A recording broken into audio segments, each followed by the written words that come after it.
So with the agreement of the council, I think it would be better if the words in the last line said, if after the comma said, then there was a risk that. The way that it's written now, it absolutely would happen. We had a lot of debate about whether that would happen or not, whether the government would do that or not. So I wouldn't want somebody reading these minutes to believe that's absolutely certain, because that was a major subject of the debate that we had at the meeting. Thank you, Chair. Thank you very much.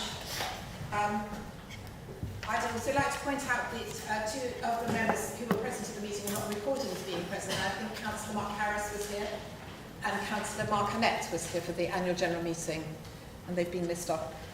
So with those amendments, are people happy to vote on the minutes, on both sets of minutes at once? Would somebody like to propose? Thank you, Councillor Harris, and Councillor Berry was second. All those in favour of accepting the minutes?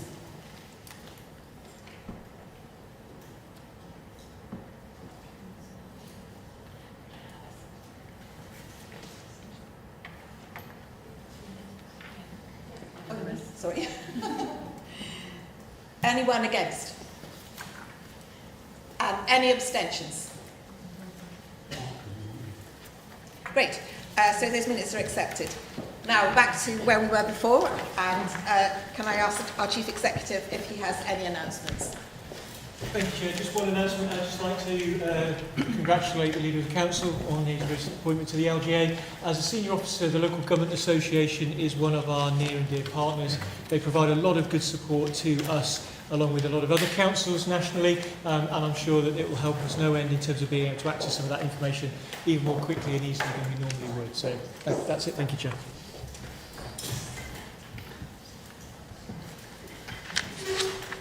So now we go on to public questions. Do we have anyone who is going to ask do you have any members of the public here to ask a question? Oh, you're at the top. Sorry, I couldn't see you up there, Councillor Faust.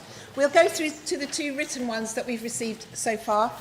Are you going to read those questions out? Or do we just take it as read?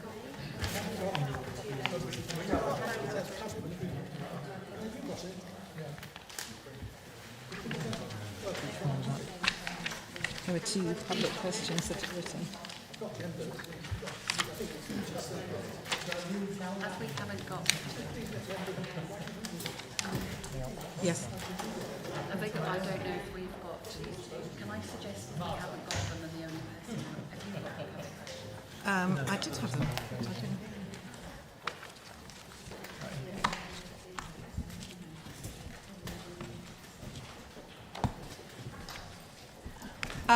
We don't have the two written questions. We've got you've got the copy. Okay. Yes. Yes. No. That's fine. We had two written questions. I'd like you to read those. Chair, may I ask a point of clarification? Yes. Information? It's not a point of order. Would you agree with me that there is no requirement and no procedure, therefore, to process written questions from the public? This is an open forum where you turn up and you don't give us the chance to ask the officers, you challenge us face to face. So submitting a written question kind of spoils the process. Yes. Okay. Have members received a copy of the written public questions? Yes. Are they available? Yeah. Can we see them, please? We don't need. He stands up and he gives his question. Yeah.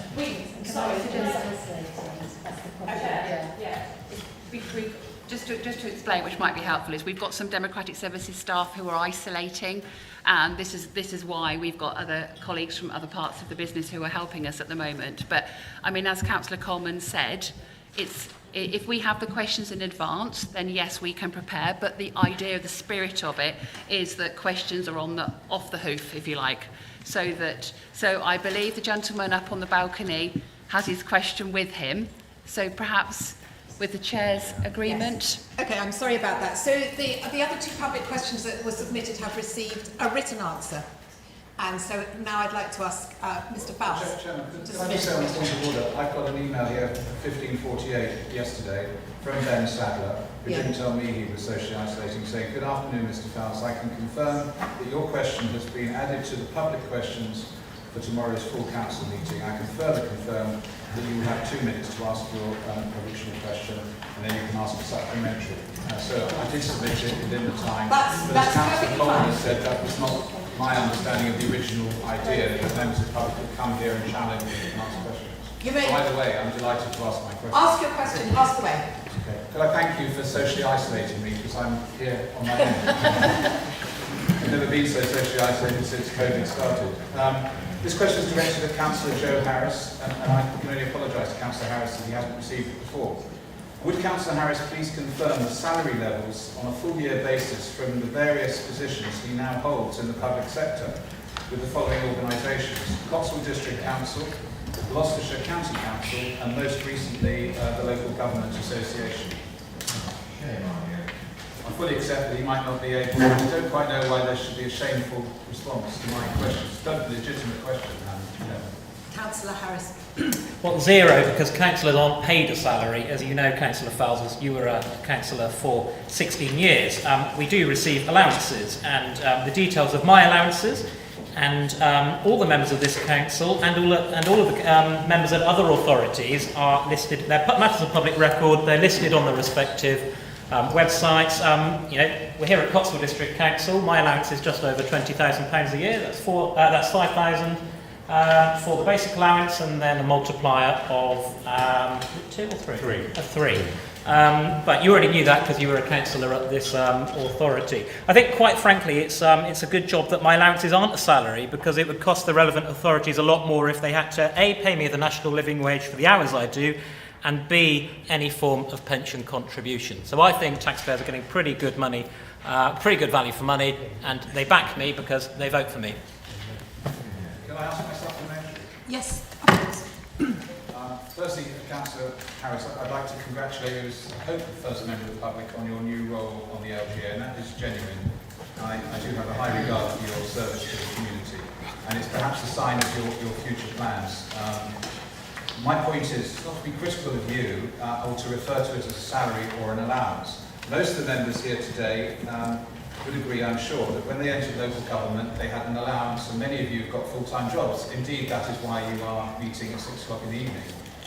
In your case, Councillor Harris, my understanding is that you don't have a full-time job other than the jobs that you do within the public sector. And your situation is therefore different to quite a few members here, in fact all members here. And it's also my understanding that you are probably now the highest paid councillor in the whole of Gloucestershire. And don't you think it's now time that you might consider lightening your personal load, because these are hugely demanding jobs. And each one of those jobs, leader of this council, is probably a full-time job. Your role on the county council is also very demanding. And now your LGA role, as you've said yourself, is equally demanding. I cannot see how you, as one person, despite your talents, can fulfil all those jobs to the level that you would hope to be able to do it. So all I'm asking you to do is to consider, in the months ahead, your position. Thank you, Chair.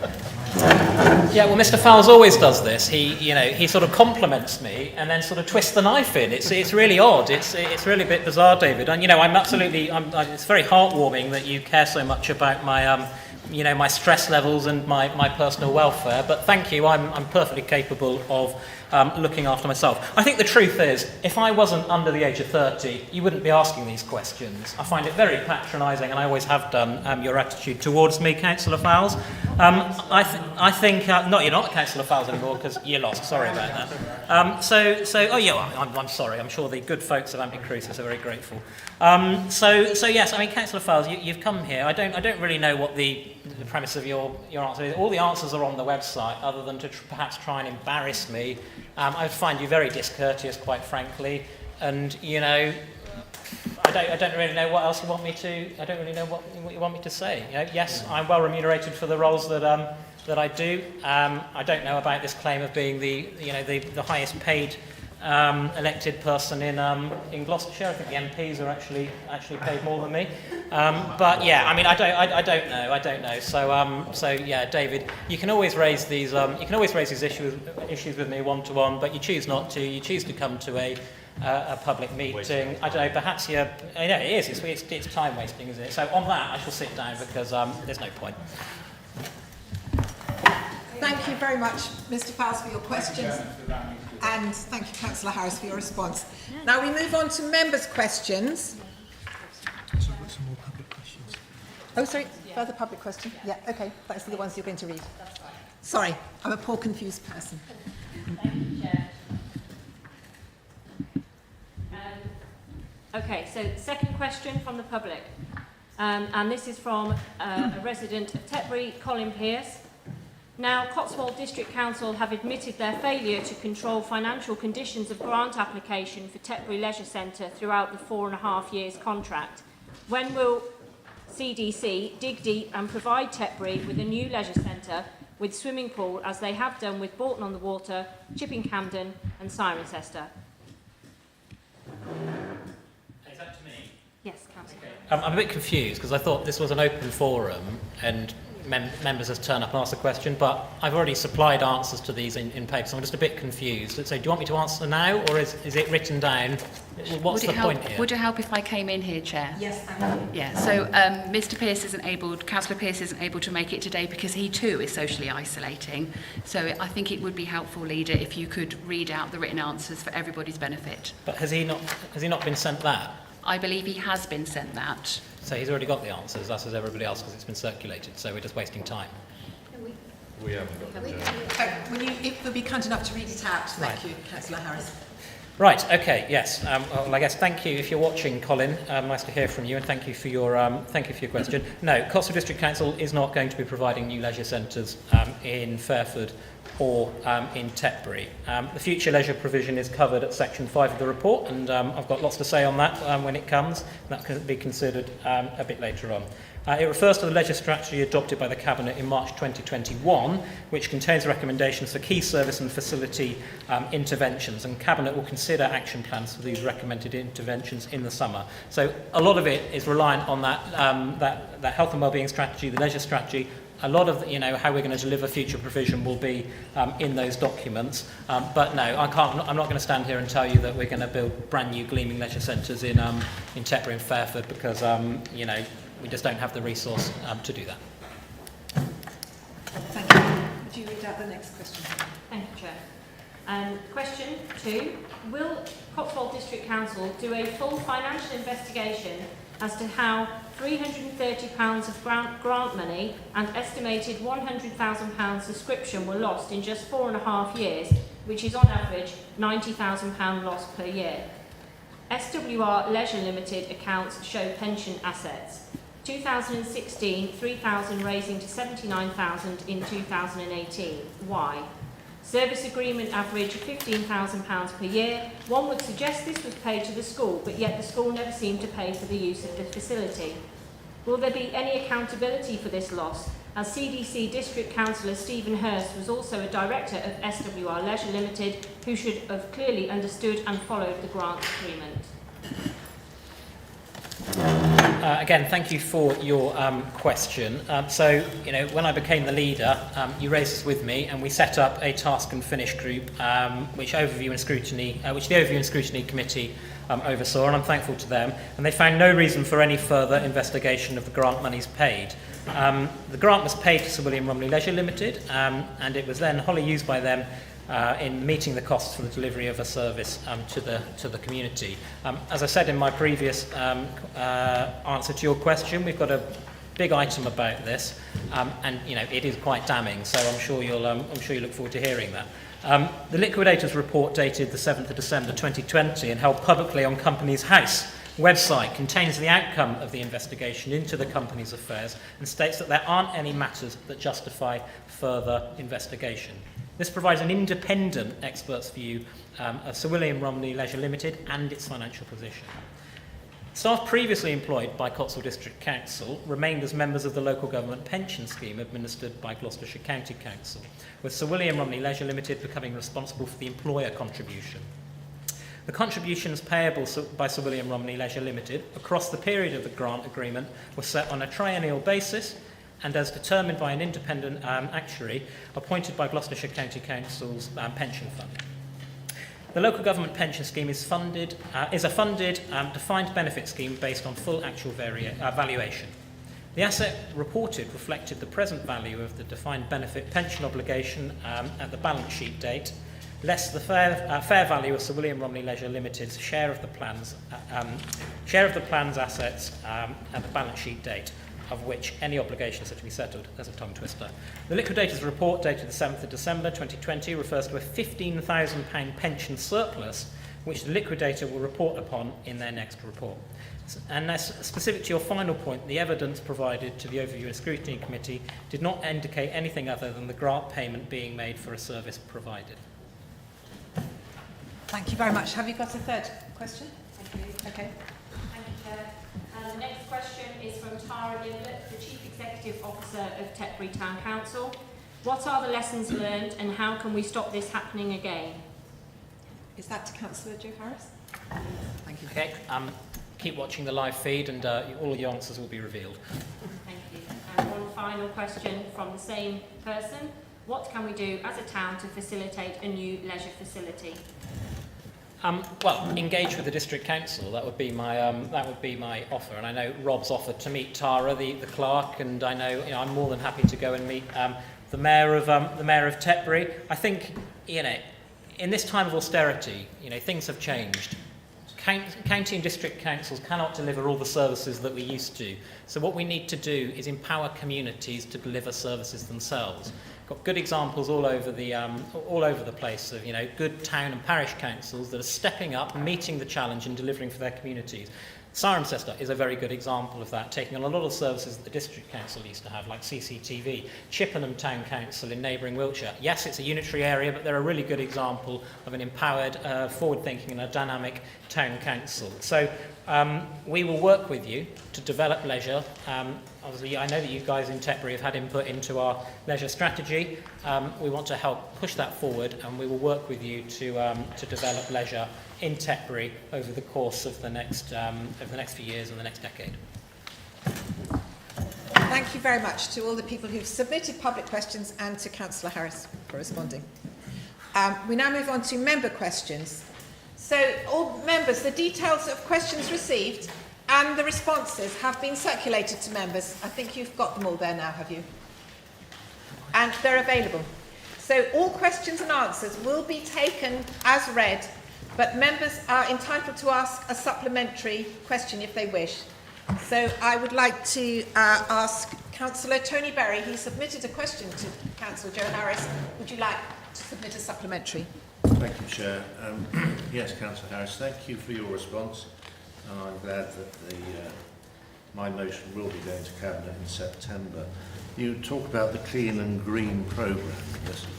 Am I right in thinking that that is what was the Civic Pride programme? I've not been able to actually find a presentation of that anywhere on the Council's website. Are you planning to launch it or what? What is it? Yeah. Thank you, Tony. And apologies that hasn't been brought forward yet. But I hope you understand the reasons, and it will be on the next Cabinet agenda in September. Yes, we are going to launch we're going to launch the event. In advance of that, we'll be having a full members briefing, so we can brief all of you guys on all of the benefits that the Clean and Green initiative will bring. I think we had a big discussion, Rob, myself, and the comms team about the Civic Pride agenda, and I think there was a little bit of ambiguity about what it actually meant. For some people it meant one thing, for others totally another. So the Clean and Green campaign, it's deliberately meant to visualise clean and green communities, but also gives scope to include quite a wide range of activities under that. But yes, Tony, we will be briefing all members, and we're going to have a larger, more public launch. That'll be in the autumn time when we get back from the summer holidays. Thank you very much. Councillor Berry, do you have a supplementary question for Councillor Doherty? No. You don't? Thank you very much for the good answer. Wonderful. Councillor Councillor Morgan, do you have a supplementary question? Thank you. Who's next? Councillor Raytheodolu, do you have a supplementary question for Councillor Harris? Yes, I do, thank you. I thank you for that response. I'm surprised to hear that you only heard about Claire Hugh's letter relatively recently. It has been publicly available quite for a long time. Be that as it may, I find it quite shameful that a member of a leading member of a committee of this council should be told that he or she must do further training. I think that is quite a shameful thing. I note that the councillor concerned has had a number of training days, etc. I take this question to the answer to this question to say that you do not expect to have any training organised for the person concerned, and would you please confirm that is the case? But if you are going to arrange the training, could you please say who and when will who will do it and when will it take place? Thank you very much, Chair. Well, I think what's disgraceful is targeting one of our members at a time when she is going through one of the hardest personal times she will ever go through in her life. Let's not go there. Leave that bit. Councillor Layton does not require training. She is one of the most experienced and she is one of the most diligent and hard-working members of this council. And I have no doubt whatsoever about her ability to conduct either a role as chair of the planning committee or indeed as a cabinet member in my administration. I have absolutely no doubt about her about whether she's suitable for that role or not. None whatsoever. And yes, both Councillor Layton and I only saw Claire Hughes' letter last week. I'm as miffed as you are about that. So clearly there's a process that has gone wrong somewhere. So, you know, I'm as surprised as you are. So, you know, what do we need to do? Well, we need to learn from this. We need to learn what's gone wrong. And Rob, you have been very active on that, and Angela.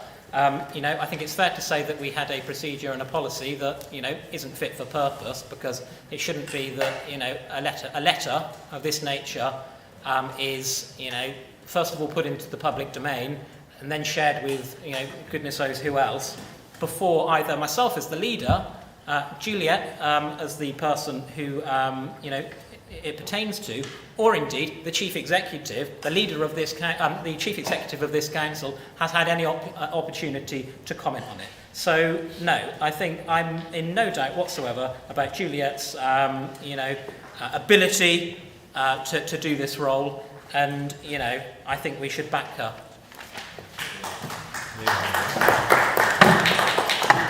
Councillor Layton, would you like to say something? I would just like to say something very briefly, is that you're talking that I should receive training on the planning process. I believe the words in the letter that I should receive training on, it was something like technical terminology. It was not to do with the planning process, of which I'm very familiar. I think if you're going to put these accusations out and ask these questions and bandy about my inability to understand the planning process, the protocols, or the whole process of planning, I think you ought to get your own planning training sorted out. And I think you also ought to get the terminology of your own question right as well. Here, Shameful. Thank you very much. Councillor Julia Judd, do you wish to put a further question? Oh, thank you, Chair. Yes, Leader, I just wondered, you didn't quite answer my question. It was about the climate change emergency awards, and you didn't mention those in your answer. Are they included with your cross-party working group to be established to take this matter forward? Yes, you know, the chair of the council has, you know, it's within their purview, award schemes and any civic recognition like that, so the chair of the council will indeed include that, and I'm sorry for not making that clear. I'd just like to say, for myself, I'm very keen to take these award schemes forward, both this one and the one for the COVID people who perform particularly well in the community. Okay. There's been a bit of a delay because in the past, I think Councillor Beale worked with the PA to the leader, and because of the change in PA, there's been a little bit of a hiatus, but I look forward to working cross-party to get these awards underway. Thank you. Councillor Richard Norris, you have a question for Councillor Doherty. Do you wish to ask a supplementary question? Yes, I do, thank you. Thank you for your answer. If I could add, last Thursday, not only individual collections in Tetbury failed, but whole streets and estates. A consistent occurrence in Tetbury, so much so the Town Council are now monitoring failed collections to report. This is unacceptable to residents and not for the Town Council to monitor. With increased blended hybrid working and the growth in recycling, it is important to our residents that curbside collections, a core service we provide, deliver successfully. I am contacted repeatedly and concerned with recent social media threads where the cardboard collection service has let down residents, causing confusion and rage. One resident who works from home, a family of 4, ineligible for an additional bag, is continually having problems with his cardboard collection and was angry, having taken the time to pack his blue bag, to find it rejected for collection. He stressed there may be households that do not put out a blue bag and found it difficult to understand the capacity issues. His bag was not completely closed, however he advised that comparable packed blue bags are taken, which I have also witnessed. Awareness is growing in Tetbury and across the district. People are understanding that waste prevention, as well as reusing and recycling, is more important than ever. At a time when we are encouraging minimise, reduce, reuse and recycle, do you think this is an acceptable service for taxpayers' money not to collect blue bags left out for collection? The straightforward answer is no, we always aim to collect everything. I don't know the specifics of the particular case you're talking about at the end. To be perfectly honest, I'd like to know a bit more about it before I talk in detail. There's 2 areas, and I alluded to this in the answer in terms of green waste services, where we have particular problems, and it's basically as we go generally to extremities further away from the main depot sites, and Tetbury is one of them because of the density. So I will look into, and I will talk to you personally and Tetbury Town Council about what's been going on. I became aware of some stuff last week, not perhaps as aware that it's a long-running issue in terms of social media and stuff like that. Thank you. Councillor Andrews, you submitted a question to me. Are you happy with the answer, or do you have a supplementary? First of all, thank you, Chair, indeed, for your answer at short notice. In mitigation, the reason was because of the short notice papers.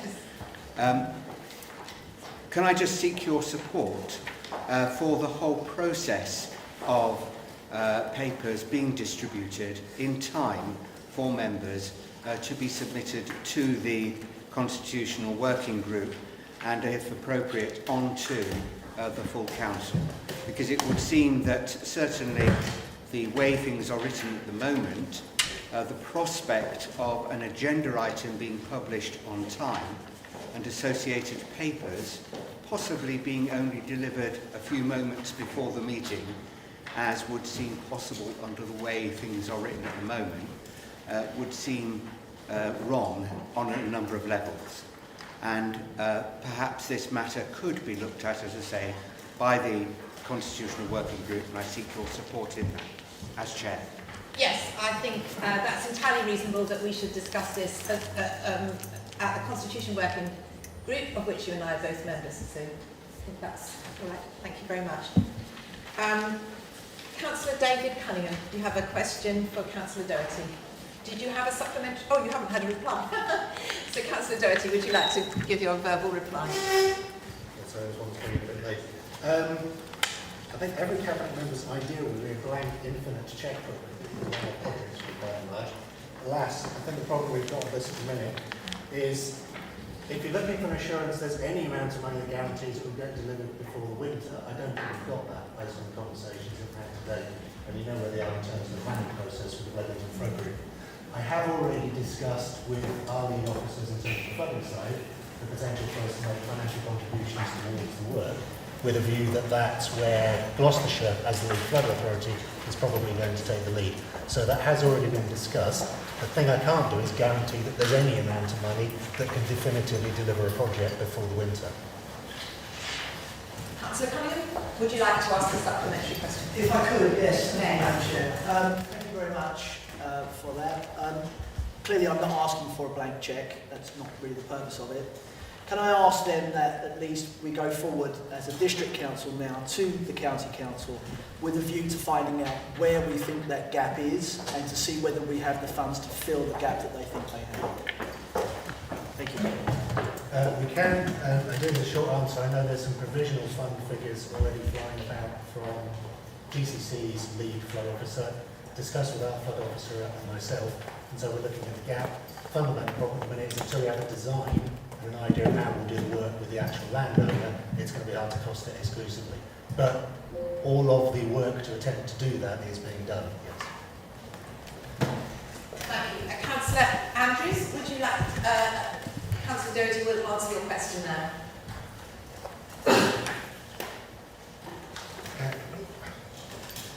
Okay, trying to keep this one relatively short. So, I don't know if everyone's got this handy, but this was about the recent consultations through Waste Powers, particularly consistency in household and business recycling, which I'm sure people across the country would quite like. Our main concerns at the minute are mostly to do with timing. We're not overly concerned about the principle of the consultation because we are already running a scheme where we are collecting all the material separately. That leads to different problems, which you've already talked about. If you've only got room for so much cardboard, you've only got room for so much cardboard. The authorities that have larger concerns are those that are generally running a service where everything is mixed in together, because their big problem is technically separating out those materials. So we're not overly concerned about that. The two things we were concerned about is there's a lot of discussion about beefing up and making garden waste services free across the country. Generally speaking, no authorities seem to think that this is a good idea, particularly the districts, because most are running quite serviceable schemes already, and the money the government is proposing to put to cover the cost of the free service, unsurprisingly, doesn't look like it will cover the cost of running the service anyway. The other aspect that's a concern at the minute are some of the timescales. If, for example, we were required to collect new materials, it means new spaces and new compartments on the vehicles. The vehicles obviously run on a time cycle of about 6 or 7 year lifetime. So if they're looking for us to start collecting it before the vehicle lifetimes are up, then we run into problems about vehicle replacements, and that's many millions of pounds sized problem. So those are the main concerns we had in terms of consultation feedback. I can provide you with a copy, and it's been done as a joint feedback from everyone in the Gloucestershire Waste Resources Partnership, so that we're trying to be consistent across the county. Councillor Andrews, do you have a supplementary question? I would just like to thank Councillor Doherty because the question got lost somewhere along the lines, and so the response is very full, having received it, I think, probably this afternoon. I'd just like to note the fact that there is hidden within it, as you mentioned, this whole issue of free fortnightly collection of green bin garden waste that is mentioned, a subject which has been raised a number of times. And so I would certainly be very interested to see the response, and thank you very much. I look forward to the written response that has been put for this consultation. Thank you. Okay, as noted, I'll provide that. Thank you very much. I think that's the end of the members' questions. No, oh, sorry. I apologise, Councillor Coleman. oh, sorry, Chair, there's one from Councillor Richard Morgan to at least aspire. He said he didn't want a supplementary. Yeah. Thank you. Right, we move on to item number 7, about affordable housing schemes, expenditure of S106 commuted sums. So, have we got a copy of Annex A to this report? Have you all got a copy? No. They're at the back. It's a spreadsheet. Yeah. Could somebody check and make sure that everybody has a copy? Okay.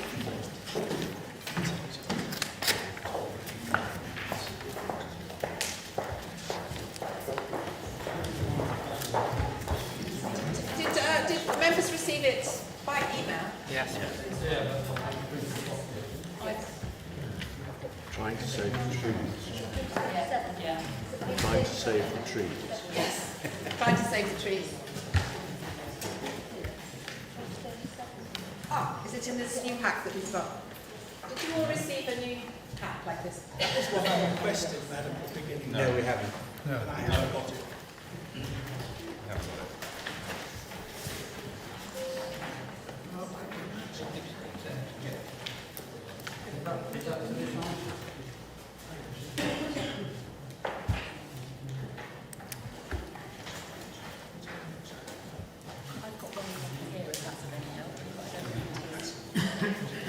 Could everybody who's not got a copy raise their hand? Chair, Yep. members have got an Annex A in pink pages, but that's for a different agenda. Yeah, it's a different thing. Yes, totally different. That's the one I was hoping to get tonight. It looks like this one, doesn't it? They all look like that. Yes. Chair, Yes. I mean, just on behalf of the Conservative Group, we're happy to carry on. Just in the Without the yeah, we've seen it. We had a good time with the officers this morning, so I'm not speaking on behalf of the Lib Dems, but we are happy to proceed. Yeah, I agree. Okay, we'll proceed. Thank you very much. That's a very helpful intervention. So I don't need to propose a 5-minute adjournment. We'll carry on. So the item is to be presented by Councillor Coxcomb. Thank you very much. Thank you, Chair. Yes, so I'm presenting this on behalf of Councillor Spivey, who is on holiday this week, but there is some urgency to the decision making around this because of Romford's development timetable on this site, which is why we didn't want to put it off until the September meeting. So the annex that some people have got in front of them, some people don't, just to confirm, is a spreadsheet which just lays out the commuting sums that the council holds from developers, which we use to put towards the delivery of social housing on other sites. So for those who are just not entirely sure what the commuting sums are, when a very large development is built, then often we're able to secure affordable housing on that site, and those houses are physically built there. But for other smaller developments, often the case is that the developer doesn't provide that on site, and they instead provide some funding directly to the council, which then our officer Anna Hughes, who I believe is here tonight, over here at the back, manages the whole process of how those get allocated. But the important takeaway message is that we mustn't spend those commuting sums. There's often a restricted timetable attached to them. As we don't spend them, they revert to the developer, which is really the last thing that we want. So this site, for those of you who are not familiar with the site, Stockwells is a cul-de-sac in Morton Marsh, which currently has 24 properties in it.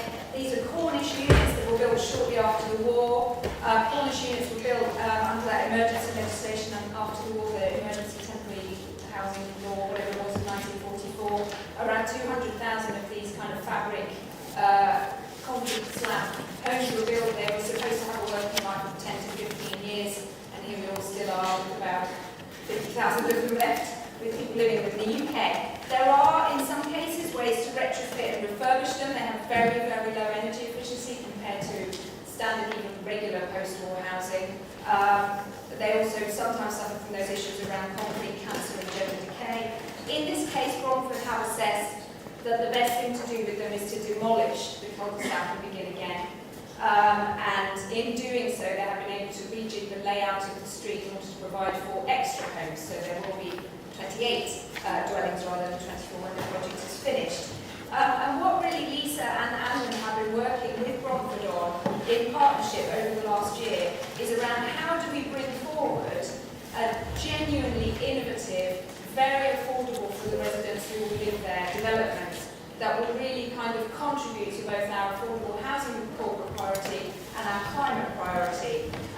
We all know that the high cost of running homes with fuel bills and so on is often a very, very big proportion of outgoings for low-income families, and it's a tragedy really that in this country we have a high excess winter death rate which exceeds much colder countries like Austria and Switzerland and so on, because our housing stock is so poor, and we have hundreds of thousands, millions of families in the country living in fuel poverty who have to choose to heat or eat. So not only do we want to make sure that housing is affordable when built, we also want to make sure that it's affordable to live in. So what Romfords are proposing to do, and have been proposing to do, as I said, is to demolish and rebuild this street, and they have already begun the process of recounting the tenants there. And the idea really is to replace the buildings with buildings that are produced through a modern methods of construction process, which is buildings built off-site largely and then brought in and constructed. We've seen some early stage designs and so on. They're not, space age looking or anything completely wild and out of the ordinary, although the current street also doesn't fit the Cotswold aesthetic anyway. They're very neat, tidy units. And what this piece of work is really doing is us using our commuted sums to really, really deliver on a couple of our key commitments, and that is to make sure that these are really, really decent homes that are affordable to live in and that are net zero. So the commuted sums will basically, without us making this contribution, a key thing is that Romfords would not be able to build these houses without a gas connection. So we would be committing future tenants in a climate crisis to be connecting to a fossil fuel, which is something that we don't want to do. So by bringing some of our funding to this, we are able to bring to this site air source heat pumps, as well as some other additional funding around helping them deliver this through a modern methods of construction process, which will really prove that process for us in the Cotswolds, and it will be the first modular build, zero carbon housing development in the Cotswolds, and hopefully something that then can be a real case study, something that we can point other developers to, something that we can point other social housing providers to say, this is the standard we expect for our social housing tenants, and not only do we want them to be zero carbon, we want them to be genuinely affordable and not the kind of government standard affordable 80% of market rate, which we know around here is really, really too expensive for people on rural wages. So I hope that I have summed up everything that Lisa hoped that I would say, probably not quite as enthusiastically as Lisa would have delivered it. And I guess I'll hand it over there for further debate. And I just want to point out actually that there is a slight error in the report itself, the cover report. On page 29 it says, just before the recommendations, as recommended by Cabinet, but this paper actually didn't go to Cabinet first, so we just, we will be making a decision here, it's not come to you from Cabinet. Thank you. We have a second, I think, Councillor Evermeet. Do you wish to speak now? No, formally second now, I'll speak later if I may. Okay, thank you very much. So I will open up for debate, unless one of the officers wants to. Thanks. Councillor Berry, I think you were the first. Thank you, Chair. Yeah, this is very interesting, very good. I mean, it's effectively £20,000 for each property to make it green and wonderful. In the climate emergency report, one of the things that we were targeted to do was to encourage, let's use the word encourage, people that we did business with to take on board the same goals as us. In this instance, obviously, Romford are saying we're not going to develop it to the sort of standard you want. So, I mean, are we going to do something about that, even if it is perhaps part grant, part loan, because we can't afford to pay 20 grand for every house that's going to be built? Councillor Coxon. Yeah, perhaps I didn't make that clear actually. So this development, in as far as Romford are going already with some of the other measures, already goes well beyond their current model. So they've already taken quite a significant financial loss on the development and will be doing so. So what we're really doing is trying to develop a partnership where we both put in, and in our case we're putting in commuted sums that we need to spend on affordable housing, to support them to push this project over the line. Essentially, they had taken it as far as they could with the modern methods of construction and some of the other energy efficiency features, but couldn't go that final step of making it gas connection free, as an example. So what we've tried to do is build a really strong partnership with them to build that, not least because we want to help drive Romford, as you know, are a very big provider in our district and outside, and we want to help them prove this case. And we want to help them, every time one of these developments gets built, every time this becomes more the norm, the costs come down. So it's definitely not the case that they sort of stopped at the norm and then we're making up the difference. They've already gone a long way past the normal business model. I don't know, Anna, is that right? That's right. Thank you. Councillor Theodolus next, thank you. Yes, just to be clear, this annex today, thank you very much for organising that, madam. Are we sure that all these sums are going to be paid? Because I don't think we have £550,000 in our little wet, hot, sweaty paws at this moment. I think we do.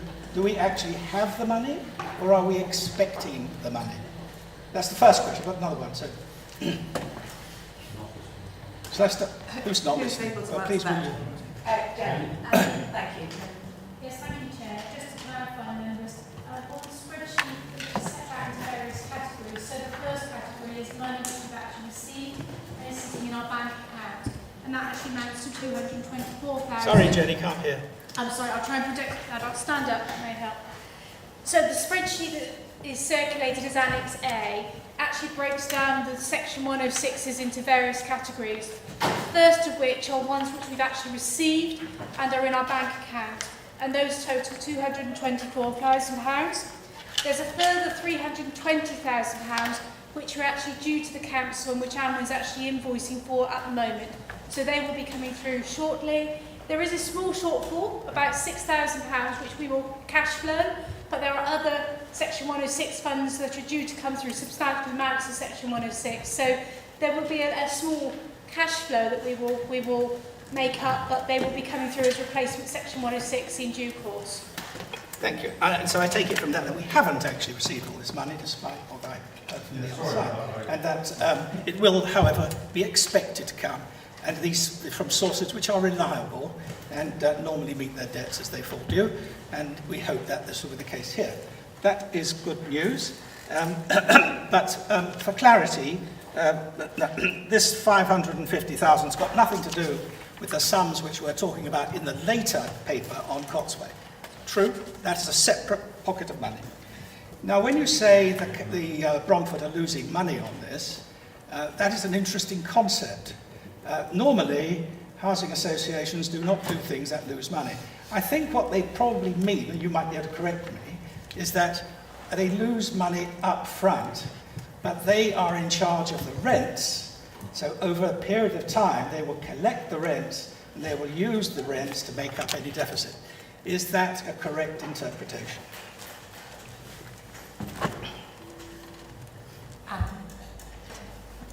Thank you, Chair. If I may, having spoken to Bromford, the scheme doesn't meet their internal rate of return, on which they benchmark their schemes and get board approval. So using the modern methods of construction, the costs increased by over £1 million, and that took them under their usual rate of return. So it went to board, and they have committed to having a scheme that doesn't meet their internal criteria to come as a test case. Yeah, that's not quite the answer to the question. The question is, they may not be able to achieve their desired internal rate of return, but they will nevertheless make up these losses, if I call them that, these disadvantages, over a period of time through collection of the rents. Is that correct? In other words, what are the total rents receivable, and are they enough to cover these unfortunate losses, which seem to me to be quite incredible? I've not seen their business model, but traditionally housing associations look to break even at around 30 years. Thank you. So they will receive money. Councillor Evan, would you like to clarify Yes. the situation? No, I wouldn't, because it's a total irrelevance. Councillor Theodolou seeks to confuse the council and distract from actually what is an absolutely fantastic investment that we might make. As Councillor Coxcoon outlined, this would be an exemplar scheme using modern methods of construction. We won't have gas, we'll have air source heat pumps. We have to make commitments. This administration is committed both to delivering social housing for people in our district that need it, and we're committed to tackling the climate emergency. This proposal does both those things, spending the developers' money that they've paid into this council to deliver for the people of the Cotswolds. Councillor Theodolou likes to confuse. He likes to ask lots of questions which are, to a degree, irrelevant. This is about what do we want in our district? What do we want our district to be like? What do we want for the people in Morton and Marsh who are going to live in these houses? We want exemplar modern homes. And this is a partnership with Bromford. It's outside their normal way of doing things because their normal way of doing things is to do the same old thing as all the other housing associations will do. Well, this administration is going there proactively and discussing with them how can we deliver what we want, what the people of this district voted for when they elected us to take control of this council. And they wanted us to do things like this. And we're going to do things like this if we vote this through this evening. So I would urge members to ignore this naysaying from Councillor Theodolou and vote for this recommendation here this evening. Because this is about delivering for the people of the Cotswolds. It's not about arguing over financial returns for a housing association. Thank you, Chair. Nobody on this side of the House is objecting to the provision of... What do you mean, Nobody is objecting to the principles of supporting social housing schemes. Nobody. However, we'd like to do it with our eyes open. And for Councillor Evermy to suggest that we mustn't look into too carefully what the costs are, just deal out the money and we'll worry about that later. I mean, it's totally irresponsible asset and finance management. Totally irresponsible. Thank you very much. We'll move on to Councillor Andrews before this gets too heated. Thank you very much, Chair. If I can return to scrutinising the papers that we have before us. There are two things that I'd like to raise. One is that in the spreadsheet it makes it clear that the monies are there for the provision of affordable housing rather than matters green to do with affordable housing. And I just want to make sure that we're absolutely clear that we are using that money correctly, as it were, in line with the intent of accumulating money for Section 106 and not saving it up for actual houses. And the second is to clarify whether thought was given to other locations. Bromford at the moment are refurbishing other sites, and I just wondered why Morton was chosen, and that's not clear in the papers. Thank you. Mrs. Thorpe would like to clarify something. Thanks. Thank you, Chair. I think I'll deal with the first part of the question. I'll probably pass to Anne Wynne to deal with the second one about other options. The way that the scheme itself is funded is where the Section 106 money is going into. So it's an element of the overall capital cost of the build-out of the site. So in that way, I'm comfortable that we're using Section 106 in an appropriate way, in line with the agreement that would have been entered into with the developer. I'll pass to Anne Wynne to talk about other options that have been looked at. We have been working with Bromford on a number of opportunities, but the opportunity to use modern methods of construction, the aesthetic is slightly more modern than our traditional houses that we see built across the Cotswolds. So it was important to find a location that was less sensitive, so it was not within a conservation area or adjacent to listed buildings, and also provided the volume of homes to enable this to be done as cost effectively as possible. And that's how Stockwells was selected, as opposed to some of the other opportunities that we've worked on. And also it was a timing issue. It was where things were in Bromford's processes in terms of whether we could intervene, which we did, because we have delayed this scheme for Bromford by asking them to look again at using modern methods of construction. So the aesthetic, as Councillor Cotswold has said, it's not alien, but it is more modern than would be appropriate in some more sensitive locations. Thank you. Thank you very much. Can I ask Councillor Mark Harris? Yeah, thank you very much. I noticed that from the papers that a lot of this money needs to be spent by 2022, so I imagine, and I think what has been said we need to get on with this. Just one quick question, and I'm not versed enough in this. We're saying if we don't do this, it will be connected to the gas mains. I was under the impression that the government had said that by 2025 we'll not be able to use gas boilers anymore. We'll have to go to air pumps and heat pumps as well. I'm sure Councillor Cotswold can probably straighten me out on that. Are you able to answer that, Councillor Cotswold? Yeah, there was some fanfare about that and a few headlines in national newspapers a year, about 18 months ago, when the Future Home Standard was first published, which members will remember we submitted a fairly strongly worded a consultation response to. A lot of the newspapers took the idea of some of the proposals in the Future Home Standards meaning an outright ban on gas connections beyond a certain year, but that isn't actually the case at the moment. There isn't a proposal to legislate gas out. The other thing is that if that those regulations may not come into force, even if government does say they're going to ban gas boilers from 2025, these houses need to be built now. And there was a report released only a few weeks ago that showed that the cost of retrofitting a new home to zero carbon standards could cost householders up to £20,000 each. So we're currently letting developers, partly because we have very little control over it, unless and until we can really strengthen our local plan, we're effectively letting developers pile on entirely foreseeable costs to householders, really all across the country, because we all know that we need to get to zero carbon housing as soon as possible. So we are in a really difficult few years here, where without us really pushing and constantly doing, as Anwen said, slightly derailing other people's projects and saying, yes, we'll help you, but we're not doing this your way, you have to come our way as well. This is the only way we're going to protect residents from massive retrofit costs that will come their way down the line anyway. And just if they're in social housing, the general upheaval that will result from that in 6, 10, 12 years. Thank you. Councillor Webster. Thank you, Chair. I wanted to check my understanding of the process is correct, because I think we're in a bit of a chicken and egg situation. We need to make a certain commitment to Bromford so that they are able to submit a planning application that would incorporate these nice things.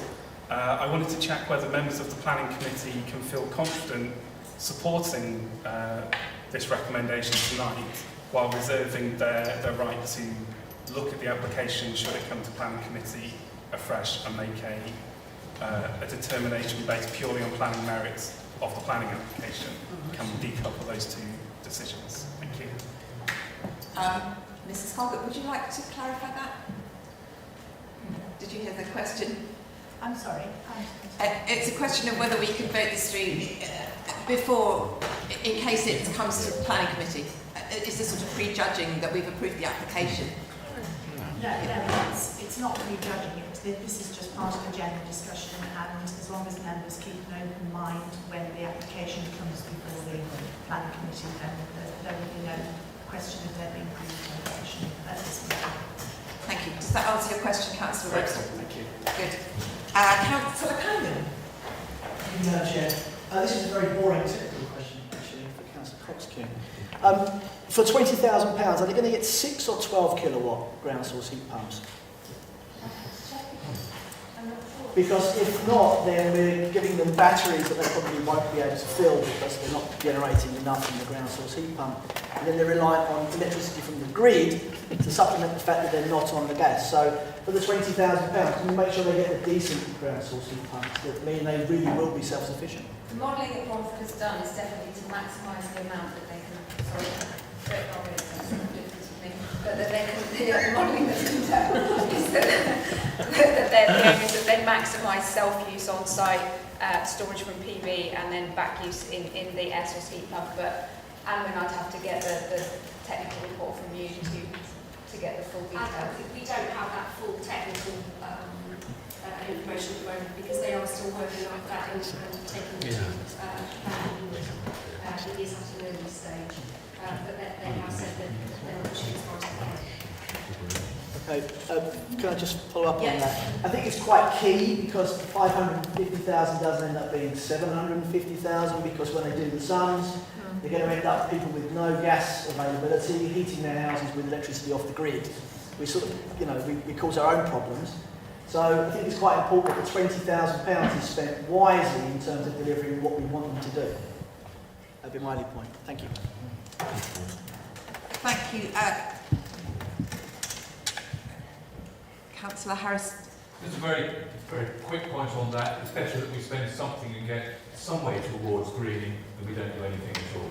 Thank you. We have to put it up with grid so it's better that we get closer to it. Councillor Joe Harris, did you have... We seem to be, in danger of violently agreeing with each other. Yes. Technical details about batteries. We're here to outline the principle that we want to do this. That sort of thing can happen when we negotiate with Bromford. This is a partnership, and I have to say, I think Councillor Spivey's played a blinder here, and Anwyn. They've gone to Bromford. They've got them to sign up to our sort of corporate priorities, deliver social rented homes in Moreton in Marsh. Isn't that a joy? After all the development that they've had over the last few years. So I think, I propose that we move to the vote, actually. We're going to be here all night. Okay, Councillor Morgan, I just have one, just for my own clarification, because everybody keeps saying that we're building socially rented homes here. Are the 24 that are currently there, are they socially rented homes? So aren't we, my understanding is that we're replacing them and adding 4, because socially rented homes were built by the previous administration as well. So I just wanted that clarified, if that's okay. I think that's correct, but Anwyn will let us know. I think 23 were social rented and 1 had been subject to the right to buy at some point in its history, so there's been a cost of purchasing that property back, but yes, that they were social rented. Councillor Coxcomb, do you want to sum up? Yes, I just think that I agree. It's a site that's come along. The timing of it is right for us. It's a street that's well known in the town as being made up of these houses that are not really part of the wider aesthetic, that post-war emergency housing that popped up all across the country in the 40s and 50s. And the time has come to sort of make good and make this one of the best parts of Moreton. And I'm just really pleased, as Joe Harris said, that Councillor Spivey and that Anwyn have worked so hard to create a real partnership with Bromford to bring to the table what will be really quite a case study for the district and for neighbouring districts, and quite a test case for Bromford, and something that I think we will be able to work with them really closely on a whole range of future developments in other sites, particularly those where we'll need to talk more about how sensitive the wider environment is. So I'm just thrilled that we're bringing this report to Council, and I hope that everyone here can find it in their hearts to support it. Thank you very much. So we will move to the vote now. So the recommendations are listed on page 29, which are that the Council notes the current position on section 106 commuted sums, as shown in Annex A, and approves the allocation of the capital grant of $550,000 to develop the site of 24 existing homes to provide 28 new social rented homes in Moreton. The award of the capital grant to be included within the Council's capital programme and funded from the section 106 commuted sums, and that the grants we grant delegated authority to the Chief Finance Officer to update the capital and treasury management strategies accordingly. So that's what we're voting on. So all those in favour of accepting these recommendations? That's unanimous then. Thank you very much. Are we ready to move on to item 8?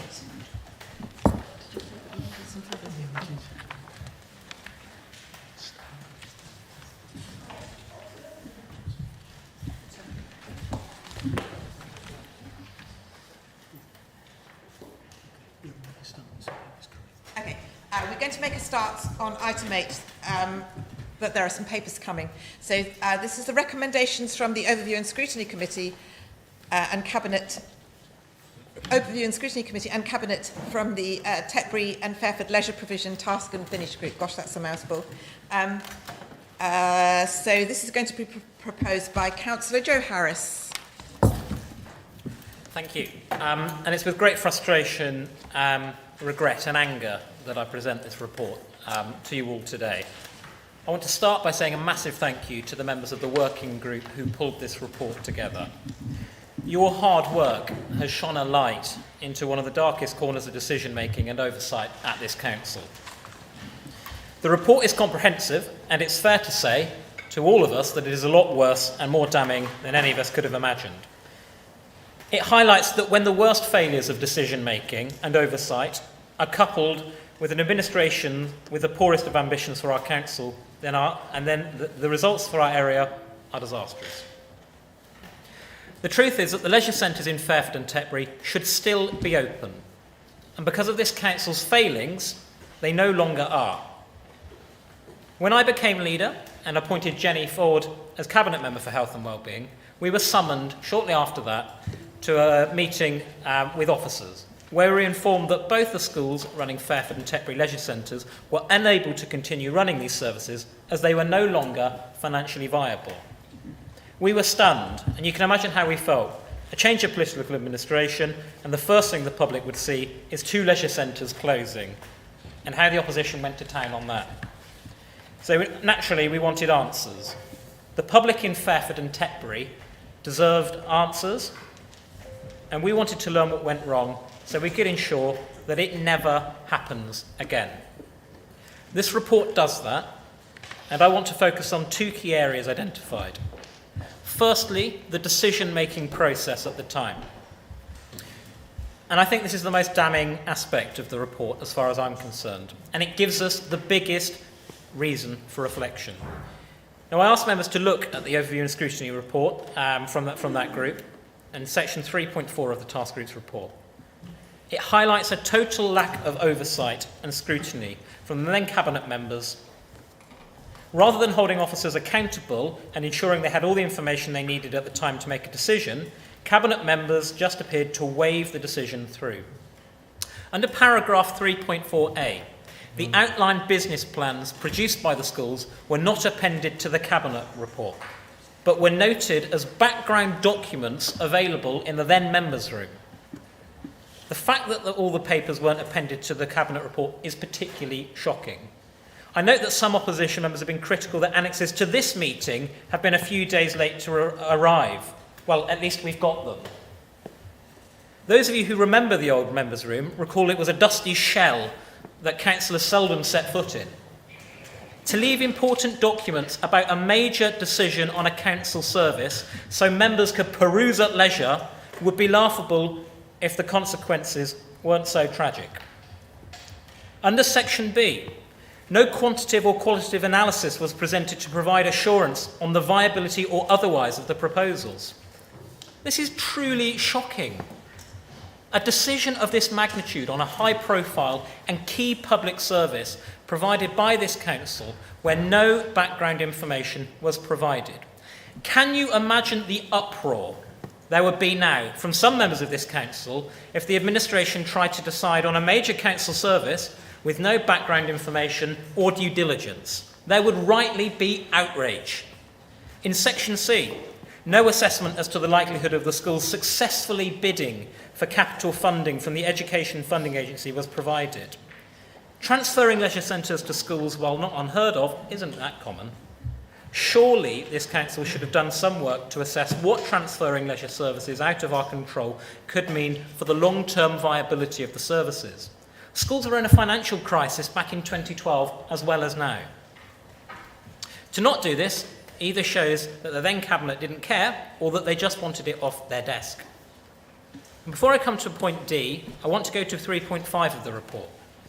The discussions with each of the schools during the evidence gathering demonstrated their willingness to take on these facilities with a clear view of making them a success. Well, that might have made the administration at the time feel better about themselves, but it doesn't make me feel better now in hindsight. When did we start governing based on the best of intentions? That wouldn't be acceptable now, and it wasn't acceptable back then. I was in the pub a few weeks ago chatting to a resident who thought he could run the planning service better than the council currently is. He was willing to do that, but we don't hand control of services over to Bill down the pub. And that might be a flippant example, but I think it highlights the point. The second area I want to focus on is that political priorities have consequences. And we return to 3.4, point D. No key risks aligned to protect the future of the services for local people were identified, and just one risk to the council was highlighted. Failure to transfer the Fairford and Tetbury facilities to the schools would mean the council would retain the repair and maintenance costs for these facilities.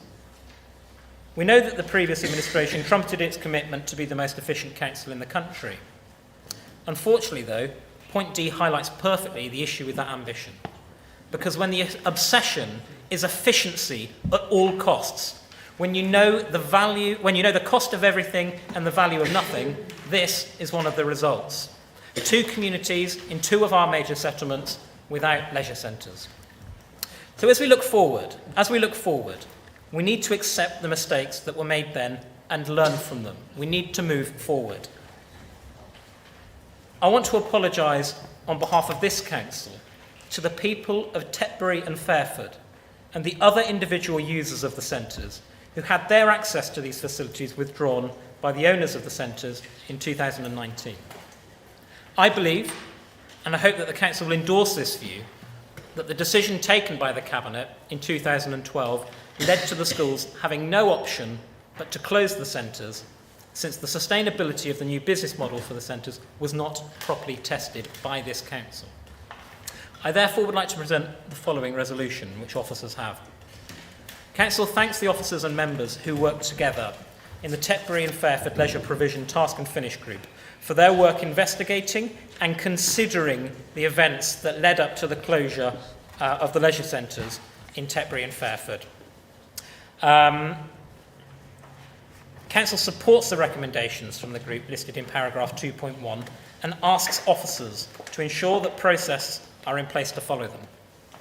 Council notes the actions and processes which are already in place to support the recommendations as listed in paragraph 3.1 and the planned activity in support of the recommendation in paragraph 4.1 and asks for an update report on progress with these actions to be provided for Cabinet at its meeting in January of 2022. Council believes that the decision taken by the Cabinet in 2013 to transfer ownership and management of the leisure centres in Fairford and Tetbury led directly to the decision to withdraw public access to the centres in 2019, since the sustainability of the new business model for the centres was not properly tested. Council would like to apologise to the people of Tetbury and Fairford and the other individual users of the centres for this decision. Council would also like to apologise to the schools concerned for putting them in this position. I believe Councillor Revenue would like to second this resolution. Colleagues, this is a sorry tale. We must learn from it and we must ensure that it never happens again. The hard work and the recommendations that the Task and Finish Group have come up with will help do this from a governance point of view. But it is incumbent on all of us, whatever the makeup of the next administration from 2023, that we have ambitious political priorities for this council and for the Cotswolds. Thank you.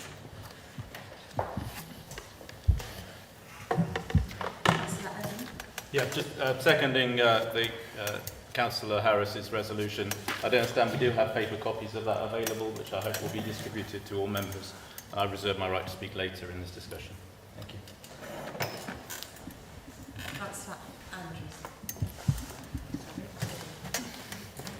Thank you very much, Chair.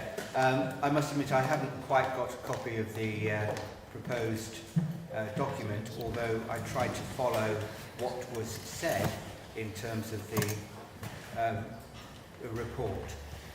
May I point out or remind people who may not know that I'm Chair of the Overview and Scrutiny Committee, and in fact spent some considerable time with the Chair of the committee, of the subcommittee that did this work, my Vice Chair, Councillor Gary Selwyn, in ensure and working with officers at the beginning, looking at the terms of reference for this particular study, because I was keen that lessons should be learned from what we do. I'm also keen that we don't over-politicise those lessons and lose them. From my point of view, the most important thing is that the lessons that are learnt from this document, from the work that they have done, is carried forward into the future by not just this administration, but whatever administrations follow. And that is the most important thing.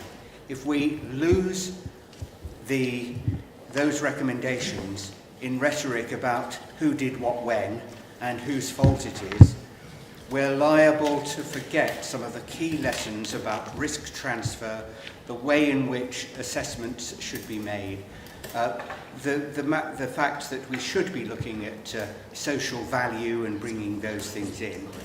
Social value as part of an assessment was not actually considered back in 2013. It was not part of the framework of thinking, I think, of almost any local government authority at that time. So we shouldn't tell people with hindsight that because they didn't work the way that we now know things should be done, that they got it wrong. We must learn those lessons and apply them to the work that we do in the future. Thank you. Thank you, Councillor Andrews. The Councillor Ind would like to speak now. Thank you, Chair. Firstly, as you know, I'm independent, so I have no political interest in this whatsoever, and therefore I am speaking entirely as I see the situation as a Tetbury resident and as it affected our town when I was mayor. Firstly, can I please take the opportunity to thank the Overview and Scrutiny Committee and the Task and Finish Group for their work regarding this issue, and to the residents and the sports clubs who have engaged with the community and me personally since this situation arose. Whilst the decision was made by the previous administration almost 10 years ago now to hand over the Tetbury Leisure Centre, the building itself and the leisure service to Sir William Romney School, I became involved in this matter in July 2019 in my role as Mayor of Tetbury, following the overnight closure of this community asset. And I have a number of concerns regarding the initial contract, the ongoing monitoring of this agreement, and the sustainability of the community use, which appears to have been sorely lacking. There were no management checks on the viability of services agreed or any risk assessments to protect and develop services for Tetbury in the future. It is vital that we learn lessons from this affair and ensure that this never happens again. We are responsible to ensure that we use public money and assets wisely in our district. It would appear to me that the initial decision was made as part of a cost-saving exercise. However, there appears to have been no consideration of the social value of this community asset or the impact it may have on the community should it be lost. I was pleased to note in the Task and Finish Group report at point 4D, which stated that a clearer understanding of cost and social value is considered when informed decisions are being made. In addition, there was no option in the agreement for the building, as a community asset, to be handed back should this agreement be unsuccessful. Effectively, even if this plan failed, the school would gain the building, a community asset. Where was the incentive to be successful? And I'm not sure that the community understood that the decision had effectively been made in November 2012 to dispose of this building. As this agreement was asking a school to run a leisure service, I am concerned that they were not in a position to do this successfully, as clearly a school is in the business of educating and not running such a service. In addition, the community had not been made aware of the situation until the doors were locked. Perhaps if the community had been warned that this service and building were in danger of not remaining a community asset, local action could have been taken. I absolutely accept that if you don't use it, you lose it. But there was no opportunity for the community to even try and save the leisure centre.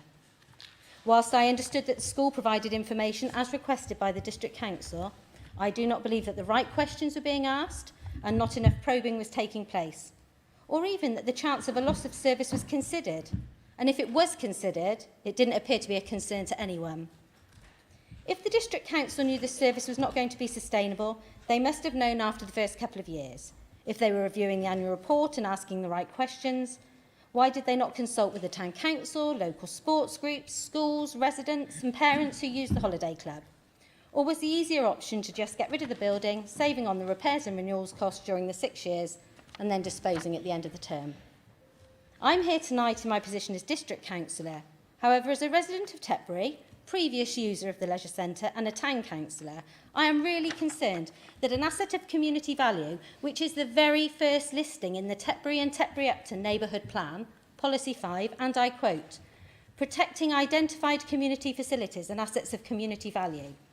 Change of use and development of identified community facilities and registered assets of community value that result in their loss or to harm of the community use provided will not be supported.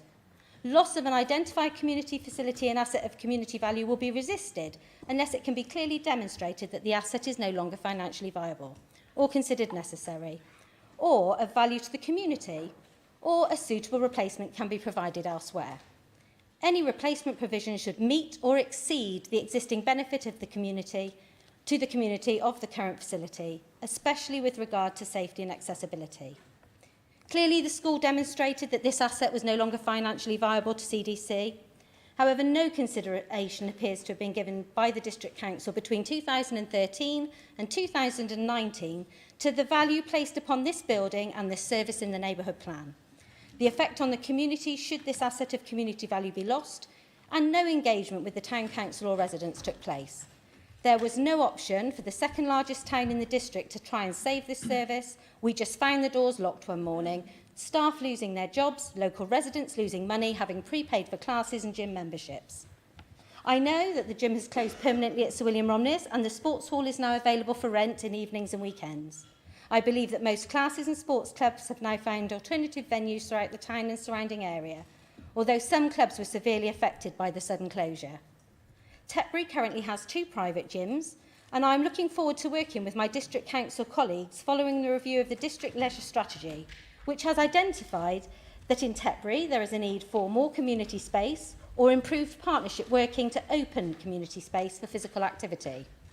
Currently, there are 2 such projects taking place in the town, the new community hall and sports and youth building. Can we stop? Okay, I can stop there. Thank you. Thank you. Sorry to butt in. No, that's fine. Perhaps you'd like to make your comments available to everybody. Yeah. Can I just say something? I think that we're sort of going over the ground here that we went over in the task and finish group. So I allowed a councillor in to speak because she's obviously a Tetbury resident. So if people have got something to say which is pertinent to the recommendations that we've got here, I don't think we need to go over old ground and say who did what and whose fault was what. I think that's what Councillor Andrews said. Is everybody in agreement? If I can, Chair. This has been recommended by Cabinet, yeah. So we can have public scrutiny of the events that have happened and indeed discuss the recommendations. This was recommended by the Cabinet to this Council to give it a public airing, a public debate, so residents at home can understand what has occurred, because the working group was behind closed doors. So I don't think we should try and curtail debate on this. But we don't need to at the same time go over the whole ground that the task. Well, we're Councillor Selwyn, who chaired the group. Thank you, Chair. I will try and be as brief as I can, noting your observations. Thank you. And I have a vast number of notes which I shall cut down to about 2 minutes, I hope. I'd like to associate myself with the comments that Councillor Andrews made regarding the overview and scrutiny being non-political and looking objectively at what the task and finish group came across. I also note that Councillor In made some powerful points, and I totally understand and appreciate the points that you've made. I was slightly disappointed that I thought, and perhaps Councillor Andrews correct me if I'm wrong, but I thought that members were going to have previously, when we came in, notes of the original task and finish group so you could see more details of the points recommended from 1 to 6. There is a great deal of background work on that, and I believe I thought that this was being handed around now, so I'm not certain whether, unless members have clicked the link in the original papers, you won't be aware of the context and some of the more background notes. I don't propose to go through points 1 to 6 and give you a 15-minute presentation on those 6 points. I am more than happy to do so, but that was done at the Overview and Scrutiny Committee at some length by me, and of course a video is available, a recording is available of that, so I would urge you to stop me waffling on in too much detail. I would urge you to have a look at that to get more detail. And just to give some context to how this task and finish group operated, because I think it's important that you know that this has received a lot of work, a lot of scrutiny. We interviewed over 20 people, we received written submissions from several others. The background was that we agreed a non-political grouping, we had time to research, consider and comment. The sequence was that we were flexible in our approach. We extended the time frame because we followed up every person that we could find who might have an interest or a view or was mentioned to us by somebody else. So we didn't want to come to this task having any sort of... We were keeping an open mind, and it was very important that we kept an open mind. And the process, we interviewed, we followed leads up. Emerging themes of this project were notified to Cabinet around December time in a report. We then had a pre-overview and scrutiny meeting. We then had a full overview and scrutiny meeting. It was then reviewed by Cabinet, and it is now with us now. So in terms of the amount of scrutiny this report has had, I hope members will feel that it has received sufficient to justify the recommendation of this report. And I'm grateful for Councillors Bloomfield and Neil, who sat through 25 hours at least, and also the officer support, Michelle Burge, the Chief Accountant, and Andy Barge, Group Manager Strategic Support. And I hope it was no coincidence that Catherine Skill, who was organising the 20+ meetings for us, retired shortly after the report was published. I'm grateful for all of those contributions, and I hope that the members of the group will agree that it was a comprehensive and worthwhile exercise offering significant recommendations. And I think, and I'll stop here, I think this sort of scrutiny makes us a stronger and more respected council by adopting the process that we did. So I'll stop there, Chair. Thank you. Thank you very much. I know Councillor Hurst wants to speak, but I'd just like to say that hindsight is a wonderful thing, is it not? Yeah. Councillor Hurst. Thank you, Chair. I'd just like to quickly remind members here that the Tetbury Sports and Leisure Centre is still open for use by the public every evening, and groups are encouraged to book the facility for their own use. So the place is still open. Thank you. Councillor Morgan, did you wish to... Yeah, I'm going to try and be constructive, Chair, because I'm really very surprised by the tone of the debate, having watched the Cabinet and how this was dealt with in Cabinet. I thought the Cabinet, obviously, where there's no political opposition and nobody can speak back to you, I thought it was a fantastic show of, you were so angry when this leisure centre was shut. And I just have to correct, sorry, Councillor, to correct. In my opinion, this decision was not taken to shut the leisure centres in 2012 or 2013. As you suggested, the decision to actually go ahead and close them was in 2019. And there was an option there where this council could have renegotiated. We could have looked at what's gone wrong. We could have done something to try and keep those facilities open. But of course, the administration at the time, in a position statement, said, I quote, the new administration has indicated that it considers it unreasonable to invest more public money into services whose current model has proved to be unsustainable. So I just wanted to get that off my chest. I think what the people of Tetbury and the people that are in Tetbury that are tuning into this debate will be incredibly frustrated by this, because all we're doing is looking backwards and trying to make political points with the value of hindsight since 2013. I think the more pertinent questions is what is the plan now? What is the plan now for the people of Tetbury and Fairford? I think there's questions that we need to look at ourselves. Why have we never approached either of these schools? My understanding is that we still haven't approached either of these schools to see if there's any possibility of getting them reopened. Maybe a subsidy now, properly managed under the lessons we learned, these things could be reopened quite quickly. I think we need to ask ourselves the question why, as a council, we are happy to subsidise other leisure centres in the district via the SLM contract, but we are not happy to subsidise Tetbury and Fairford. I think we also need to ask ourselves why we are willing to give hundreds of thousands of pounds to SLM, a private company, but we're not willing to give a small amount of money to Tetbury and Fairford to potentially get these community assets reopened.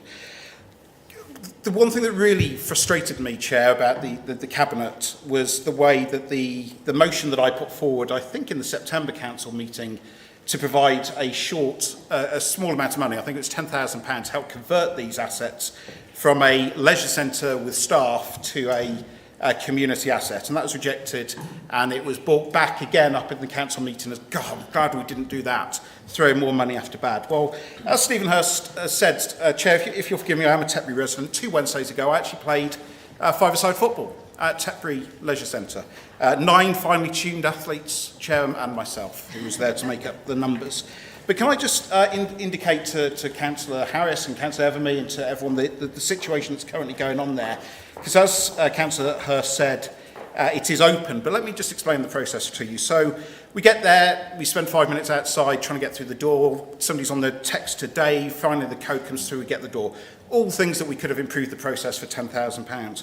We then go in and the alarm that's fitted in the 1980s goes off. But it's okay, we've got Diddy on our side who fits alarms for a living, so we're lucky there.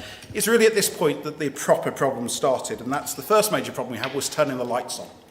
The light switches is behind the locked kiosk, so we can't get to the light switches to turn the lights on. Again, potentially with that £10,000 we could have moved the light switches. Once we get in and once our eyes have adjusted to the dark, because we've just got the emergency strip of lights going across us, the next problem we have is Dino has to get a load of cable ties out of his bag and repair the holes in the nets. Okay, so we're literally there with cable ties trying to basically repair the nets.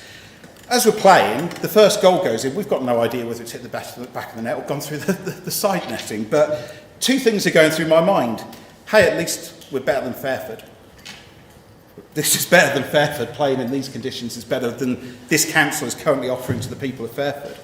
And the second thing is I've got to come to this council and hear wax lyrical about how we care about people's leisure facilities and, how this is a passion of ours. So I would just urge this council, yes, to learn the lessons of the past, and we're supportive of learning those lessons in the past. I'd like to thank everybody for having a much more productive tone to the debate than it was at the Cabinet, which I thought was a disgraceful tone, I have to be honest, and opposition politics at the very best. I say opposition politics at the very best, that's not a Freudian slip, it is opposition politics at the best. And I think that basically the fact that that Cabinet meeting was put out around Tetbury and residents were encouraged to watch that was really backfired. I think that was a really poor demonstration of this council playing party politics as opposed to trying to reopen a community asset. So as Joe Harris is passing notes to his colleague and is sniggering at me, please Joe, answer the questions I asked. What is the plan for Tetbury and Fairford to have a leisure centre from now? What is the plan? As much as we look backwards, what is the plan from now? Thank you. Do you want to answer that?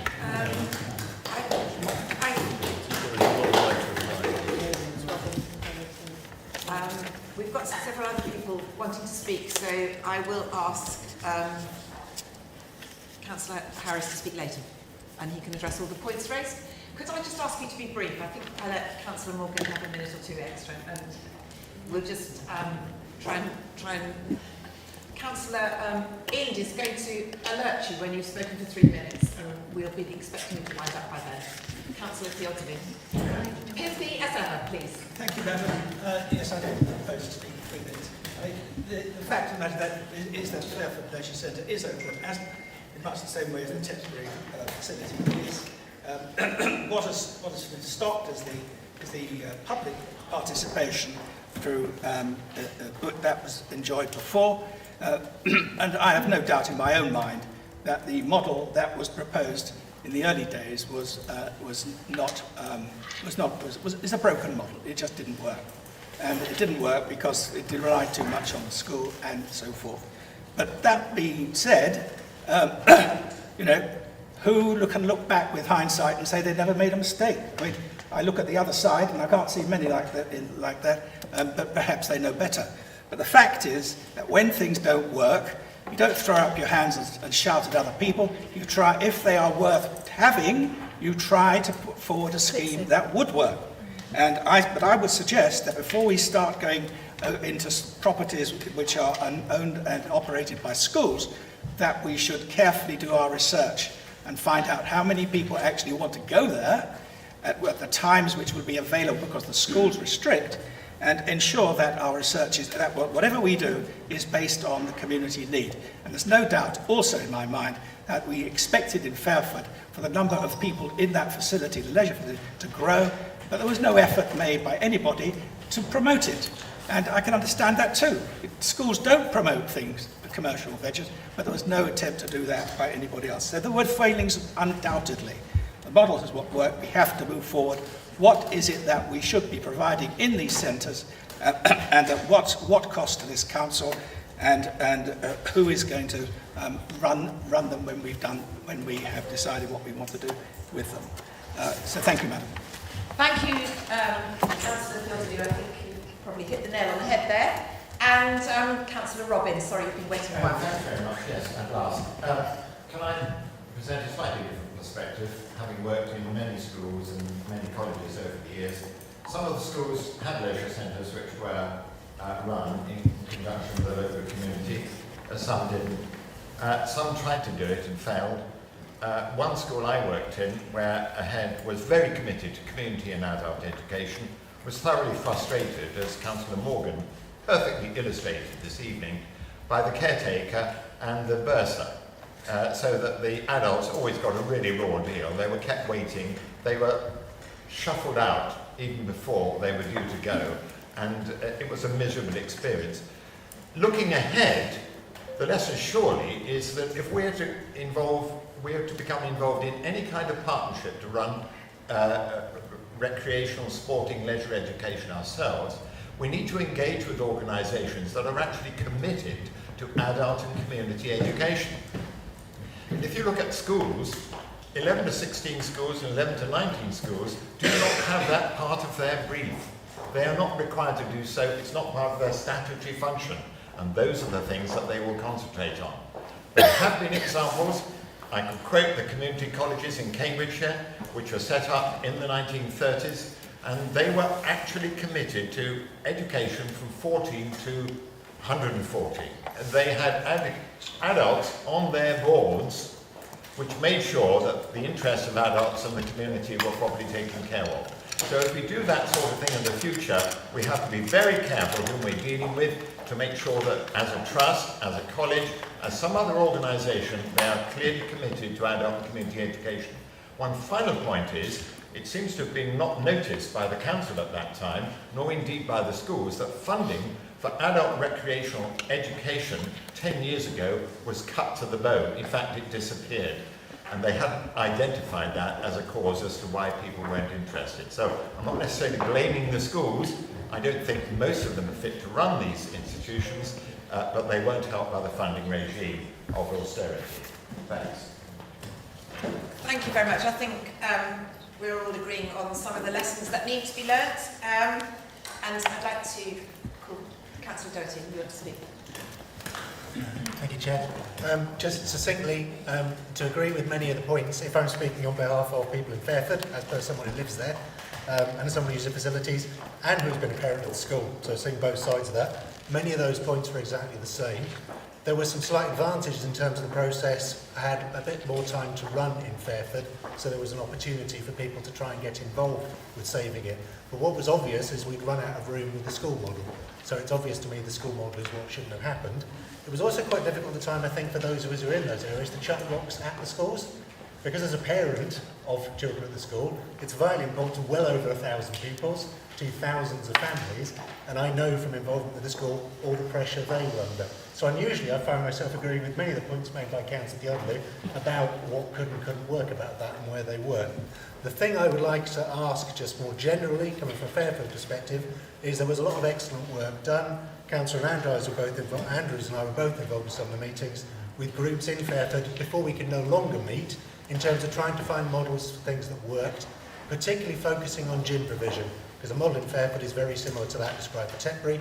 The problem is around staff gyms and gym accesses and the difficulty of providing that in the smaller market towns. So what I would particularly like to see is us moving forward in a collegiate manner to finding a mechanism that works for that. Thank you very much. Councillor Evermead, would you like to speak now? Thank you, Chair. I'm pleased that you now will have sight of the copy of the resolution that the leader moved in his speech. This is an absolutely vital debate we're having. Assets of community value were transferred to the schools and they're now closed to the public, other than through organised events such as that which Councillor Morgan described to us, although it didn't sound particularly well organised in his example. We are custodians of the public realm. Our assets are vital to us. And what this report tells me, Chair, is that the administration in 2013 handed over our assets to two other public bodies without checking actually whether they could run them properly. It was a catastrophic failure by this council and effectively by the cabinet that took that decision in 2013. We've heard lots of red herrings, I think, from Councillor Morgan and Councillor Theodolou talking about the support that we'd made for SLM. That was as a result of COVID-19, as he well knows. In normal times, SLM, the contract with SLM pays us money, comes into the campus of the council rather than goes out. So actually, ONS has really done a great job, and I want to thank, and the resolution thanks the members of the group that looked at this. Ultimately, what we've seen, is there was an ideologically driven decision to transfer these centres to the schools, to get them off the council's balance sheet, to save £38,000 a year from the revenue budget. They could have been kept within that, because that was costed at the time, and the cabinet said no, they wanted to pass them to the schools. And they didn't properly test whether the schools had a sustainable business model that could run beyond the subsidy that they were given to taking them over. And clearly they couldn't, they didn't, and they haven't. These assets are no longer ours, so it's all very well for Councillor Morgan to say, what are we doing? We have a leisure strategy, as he knows, it's being led by Councillor Ford, and we are looking at what we can do to provide leisure facilities for people in Tetbury and Fairford. But we no longer own those centres, they belong to the schools, they're not ours. We can't, as the leader said in his speech, we don't have the money to go and build new ones, in addition to the ones that are already there. So essentially, Chair, what this resolution says is that this council let down the people of Tetbury and Fairford, it let down the people that use those centres. And it is absolutely vital that politicians are accountable for the decisions they've taken, even if they're no longer in office. And the people who took this decision are no longer running this council, thank goodness. Because if, as the leader said, if we took a decision like this, we would be rightly pilloried by the electorate. And the members on that side should think about what role they played, if they were here at the time, in this abominable decision. So I would urge members to support the resolution. I think the leader of the opposition had more time, and the limit is 5 minutes. So, Chair, I will carry on to my limit if that is okay. I'm coming to the conclusion of my address to the council. But essentially, this was a failure by this council, by the previous administration, yes, run by the Conservative Party, who by that time had been in charge for 12 years, probably thought they could get away with anything. Well, they've been found out. They know, as the leader said, they know the cost of everything and the value of nothing. And we, as a council, must apologise to the people in Tetbury and Fairford for what's happened in this instance. And we need to also apologise for the schools, because when I spoke to Councillor Ford earlier on, she advised me of the difficulty the schools faced when they took the decision to close the centres, and the criticism that they faced. But ultimately it was this council's fault, because we gave them an asset, we didn't check whether they could run it effectively, we didn't check the sustainability of their business model, and it failed. And we need to apologise to them for that failure. Thank you, Chair.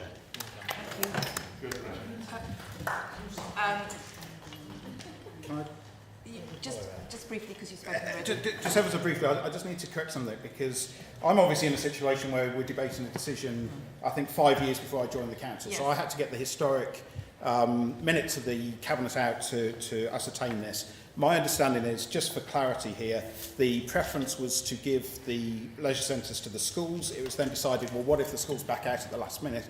At that point, the cabinet decided to go to SLM to see if they would be willing to take on these assets in this scenario. So the way it's been portrayed is not entirely accurate, is my understanding of the minutes. Thank you. Thank you very much. Thank you. I would like us to move swiftly forward. Councillor Cunningham, you can have 30 seconds or so. I know you'll be briefing to the point. It's a sliding scale, is that right, Madam Chair? I wasn't in the council at that time, Madam Chair, but my understanding is that the decision to withdraw the money was made by this administration, and that in November of 2019 they made a very clear statement that they would prioritise finding an alternative for Fairford and Tetbury. And can I ask what they've done since then to fulfil that promise? I think that's a slight error, and I'll allow. I think it's time for Councillor Harris to sum up, and he can address the problems first. Yeah, Councillor Cunningham, welcome to the council. The one thing we learned, you don't get the right to make up your own facts, and I know that the Donald Trump playbook is is popular these days with some. But you don't get to come here and make up facts like that. We did not pull any funding because the previous administration transferred the ownership and the running out of this council. That is the fundamental. Point. Listen, I don't think we need to. I think Mike has very eloquently put. It is important actually that we look back at what has happened. We're in politics. We're in politics. People look to us. They will make a decision in a couple of years' time on, who they want running the Cotswolds going forward, and they've got a very clear choice. The records are very clear.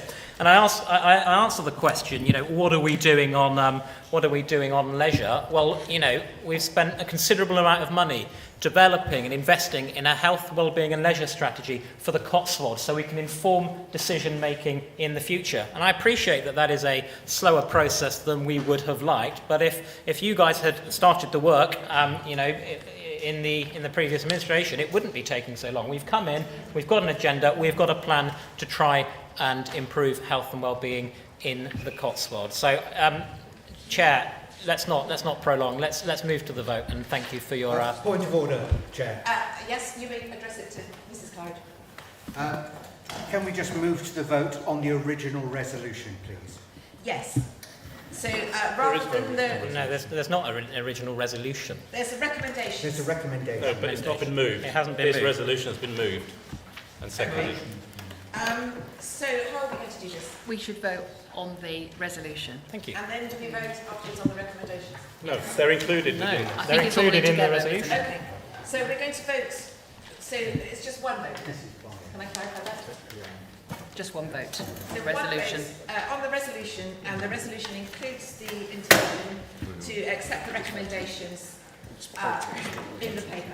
Is that correct? Yes. Would it be helpful if the resolution was read out again, or if members need a couple of minutes? No, you're good. Yeah. I find this frustrating. I mean, I'm dragged along to meetings to try and make these things flow. This was never proposed last night. Is this a point of order, or is this just Richard getting his...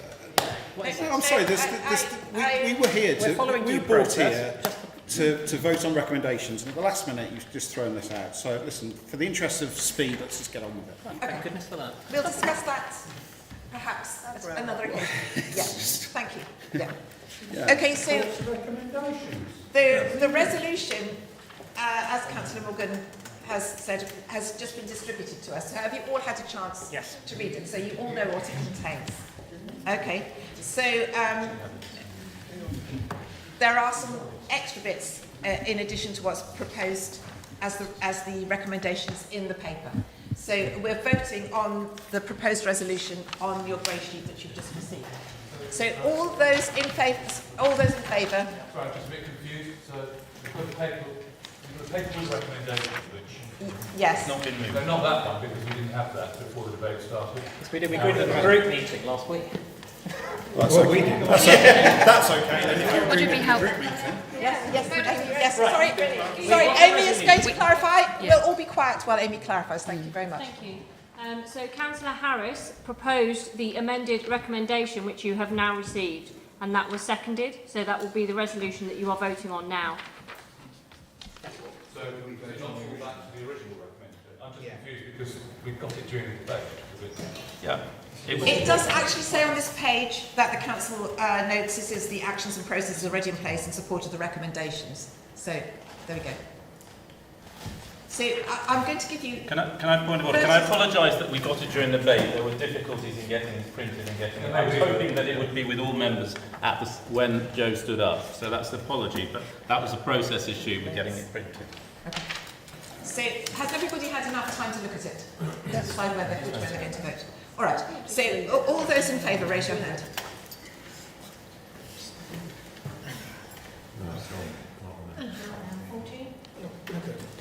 All those against? And all those abstaining? Okay. So that's carried.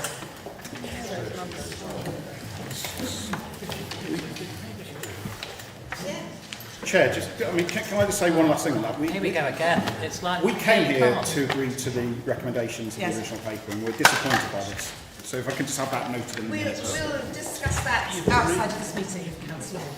They're included within this, Richard. Okay, we're going to move on now to agenda item 9, which should be less controversial, I hope, which is funding for improvement works to Rissington Road car park, bottom of the water. And that is going to be presented by Councillor Everly. Thank you, Chair. Rissington Road car park needs improvements. The list of improvements that are required are set out in paragraph 2.2.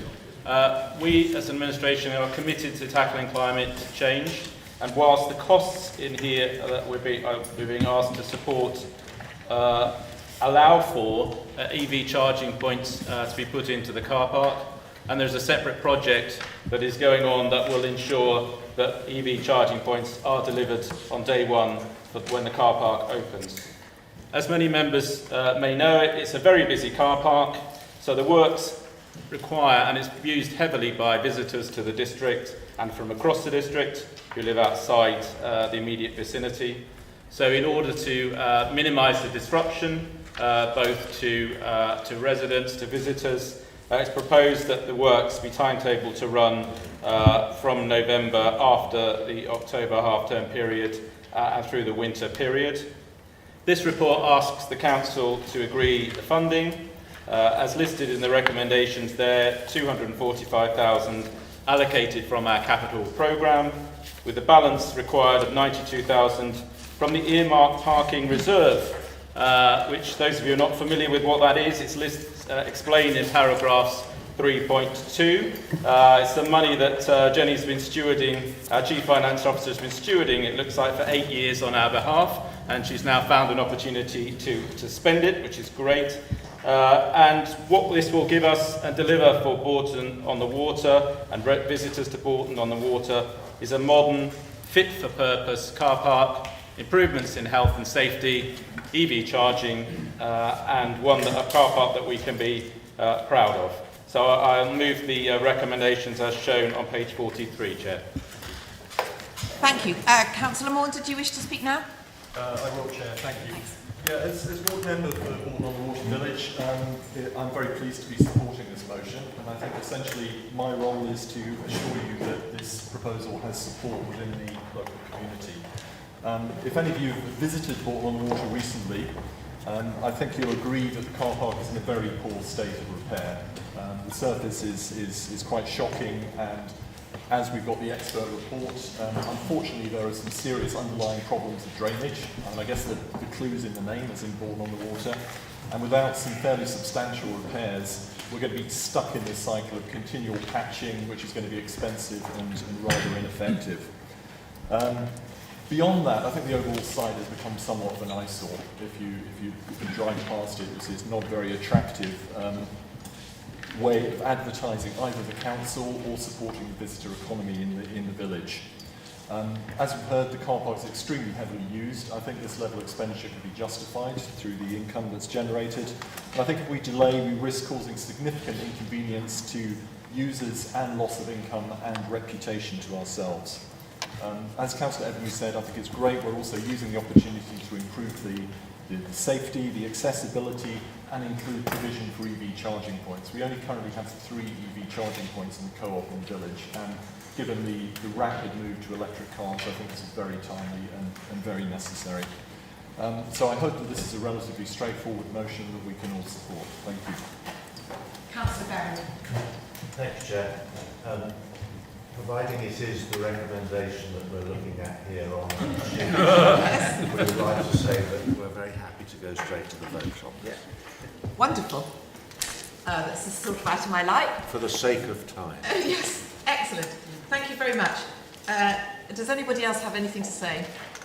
Yes, Councillor Keeling, I'm sure you'll support it as a Broughton mayor. As the Rissington Road car park is actually in my ward, but the car park serves the village and a part of my ward, and I would like to associate myself with the remarks made by my fellow councillor. Councillor Theodore, we're planning to move straight to vote, so can you be brief and to the point? I'm sure you As is always the case.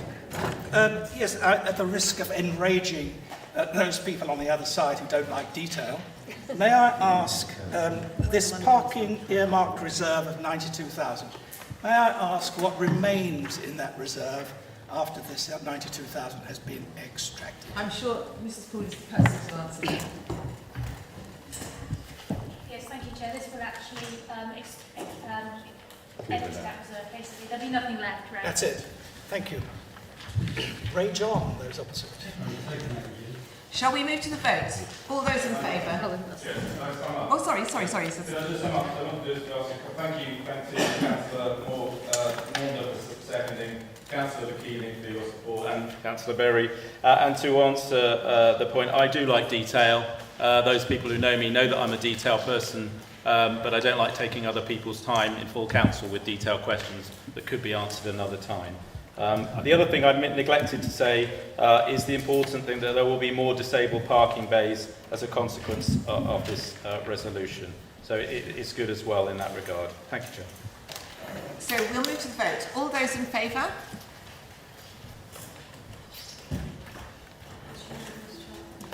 Wonderful. Violent agreement, which is always good. Now we move on to item 10, the Licensing Act, review of the Statement of Licensing Policy. And this item is to be presented by Councillor Layton. For fear of technical terminology, I've got a sheet of paper to read from. Under the Licensing Act of 2003, CDC has a statutory duty to review its Statement of Licensing Policy every 5 years. There was a delay to this review due to the pandemic, which the Planning and Licensing Committee fully supported, whilst the team assisted vital work within the district. A draft document was prepared and the committee agreed to this to go out to consultation in March 2021. The main changes were updates to legislation, insertion of a section referring to the pandemic, and event safety advisory group work. There was a 12-week consultation with all statutory consultees, licence holders and various other bodies. During the consultation, the only comments received are shown on Appendix B of your report, and that is on page 83, and we've got it in front of us. In June, the Planning and Licensing Committee resolved to present the document to Council for approval. So we ask that this Council approves of the reviewed Statement of Licensing and Policy in Annex A. If you have any queries or questions, I am actually going to refer you to Michelle Bignell, who is here to answer them. Thank you. Councillor Joe Harris, do you want to second this proposal now? I don't need to say anything, I think. Okay. Can I open this up for questions then, or debate? No questions? Mark Harris. Yes, seeing it says there's no financial implications, no implications arising from climate change, no alternative options are available, and it seems to me that we need to do this for statutory reasons. I propose we go to a vote. I second that. Excellent. Excellent. Right. So we'll go on. We'll vote on the recommendation that Council approves the reviewed Statement of Licensing Policy, which we've all had attached at Annex A. All those in favour?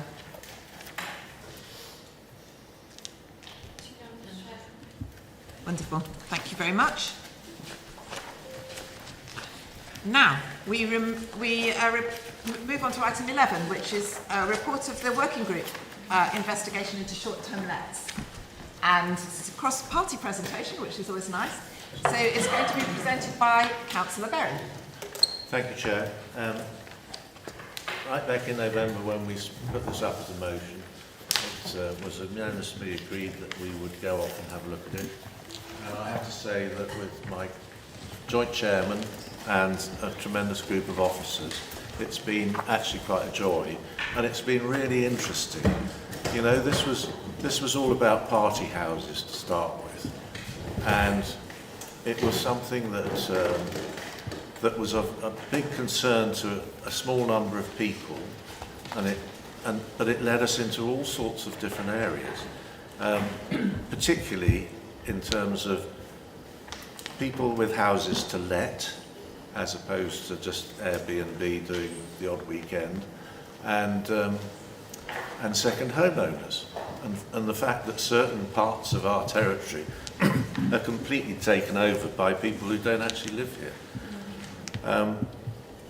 We had to put that to one side because we're not trying to damage the tourist industry, which is so important to this part of the world, but equally it did raise issues about, particularly in villages, where there were issues with rubbish, with parking, with noise. And we've actually come to a set of conclusions, and I'm assuming that everybody has had and read the paper, because it's, I'm not going to go into any detail on this other than to say there are a bunch of recommendations there, but the first thing that we need to do is to try and get some primary legislation written. Interestingly, we quoted in there the Scotsland's having a go at it, and actually only last week I read that Wales are also doing the same thing. And actually they're doing it in a way which is similar to the Scottish, but would be ideal for us, because it basically says, if you're going to let your property, you've got a licence. You've got to have a licence from the Cotswold District Council. And if you've got a licence, it means we've got an element of control there. And it also means we can identify them. And that's something I know that James Brain is very keen to do as part of the update of the local plan. So basically we've come to a set of the primary legislation is the real key, because that gives us the ability to have some level of control over what is going on in our territory. You know, houses are expensive, and one of the reasons for that is because people are investing money in houses to let, or they're in second homes, and they're not necessarily contributing to the district. So having some element of control over them would be great, and we can perhaps even look at pricing it so that it makes something for us too. So there's that, and there's a series of recommendations internally for things that we can do. And I think that's all I've really got to say.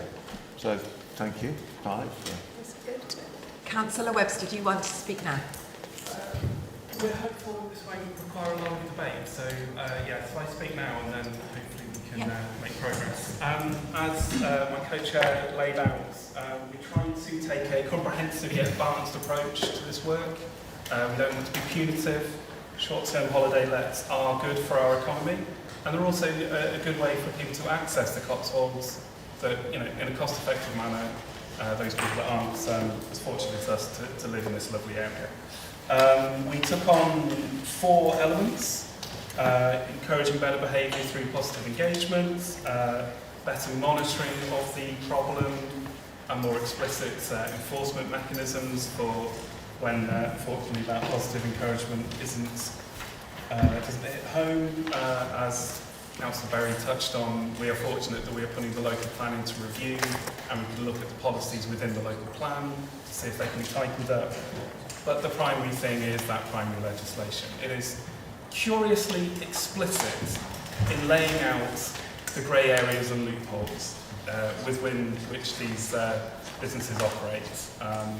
And if that can be sort of clarified, tightened up, so that we can be sure that when we stay in these properties they are safe and that they are cost effective and they're not undermining other businesses, that would be most welcome.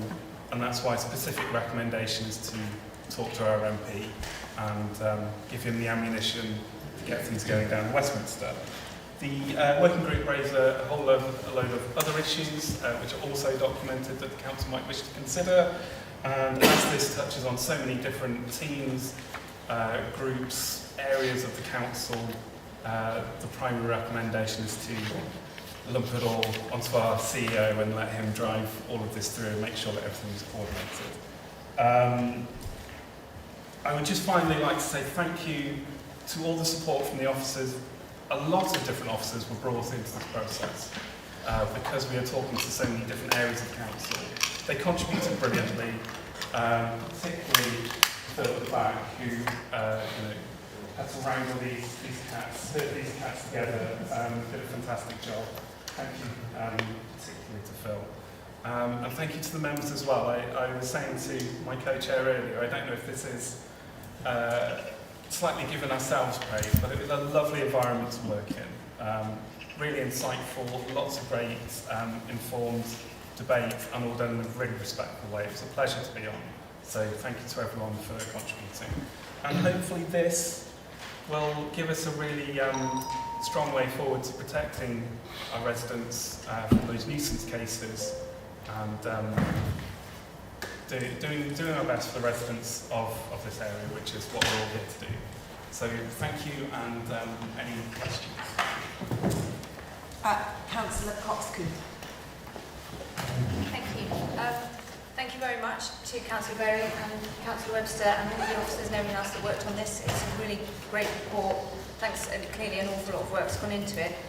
It's not really a question directly about the process, but it's just something that I wonder whether we can do something with this. A huge amount of work's gone into it. There's, the bit from sort of page 103 onwards, for example, lays out a lot of factual information that I think would be useful to other councils who are in a similar position. I'm sure we're not the only people who have this problem.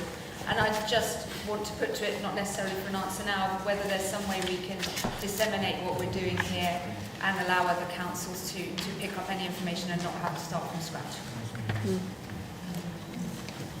I don't know who will pick that up. Yeah. Yes, I think that's an excellent idea. I mean, one of the problems was what we were looking for was a magic bullet, and there isn't.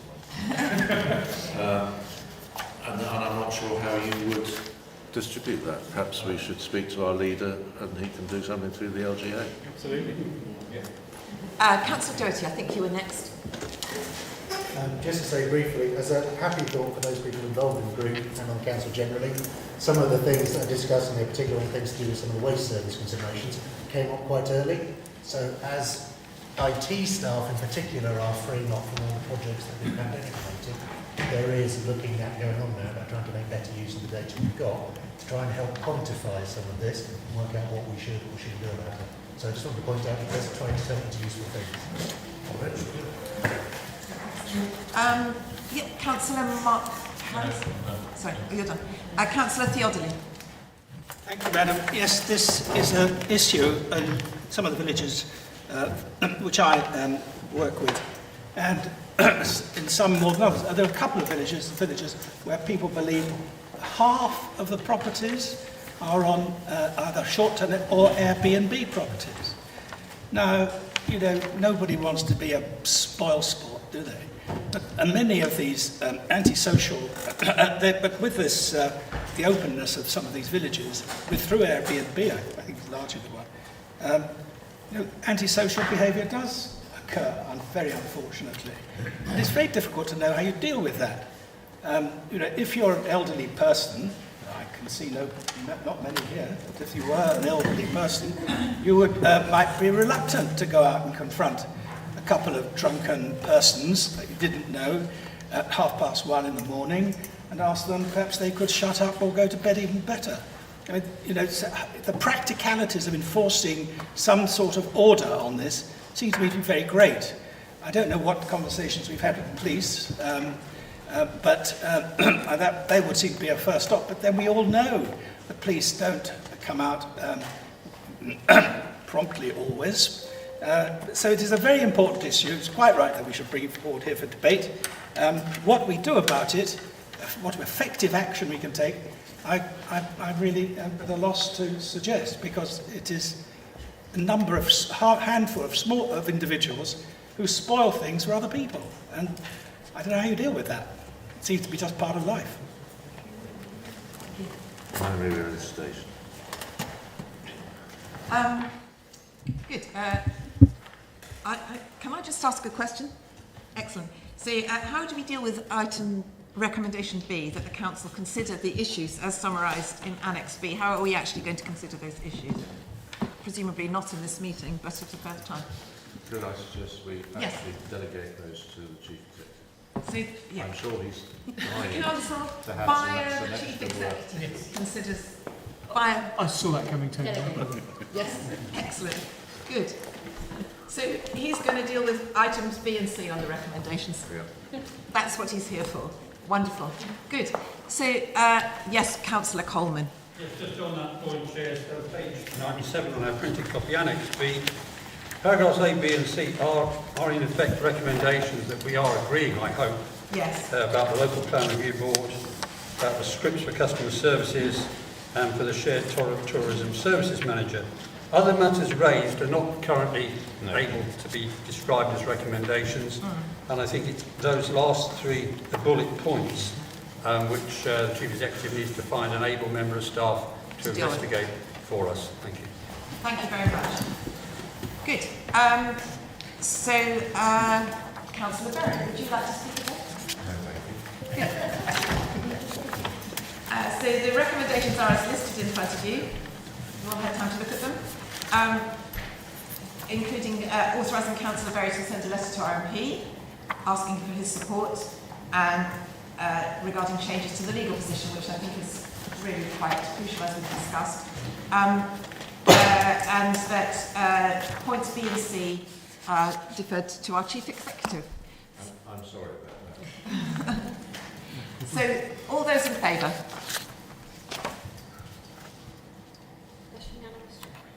Excellent. Now, are we awaiting some further papers? Yes, Chair, if I may, I suggest we just pause very briefly whilst some additional papers are circulated. So please don't leave the room. This would be a good time to go to the Louvre. If somebody does need to have a quick comfort break, yes, but in fact, I might do that. I wouldn't go so far as to declaring a break, because we know what happens. Yes, I'll come right back then.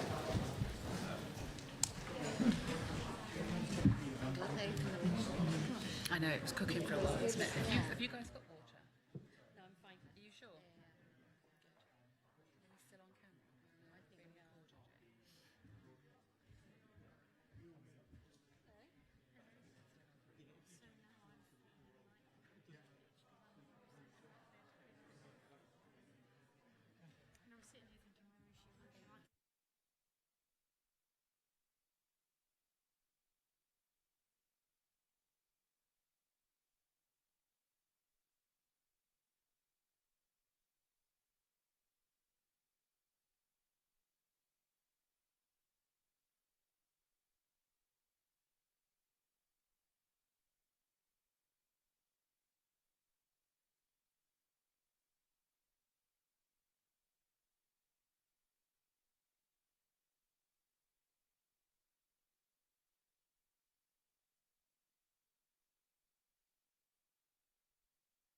to go live again, so if everybody could sit down, please.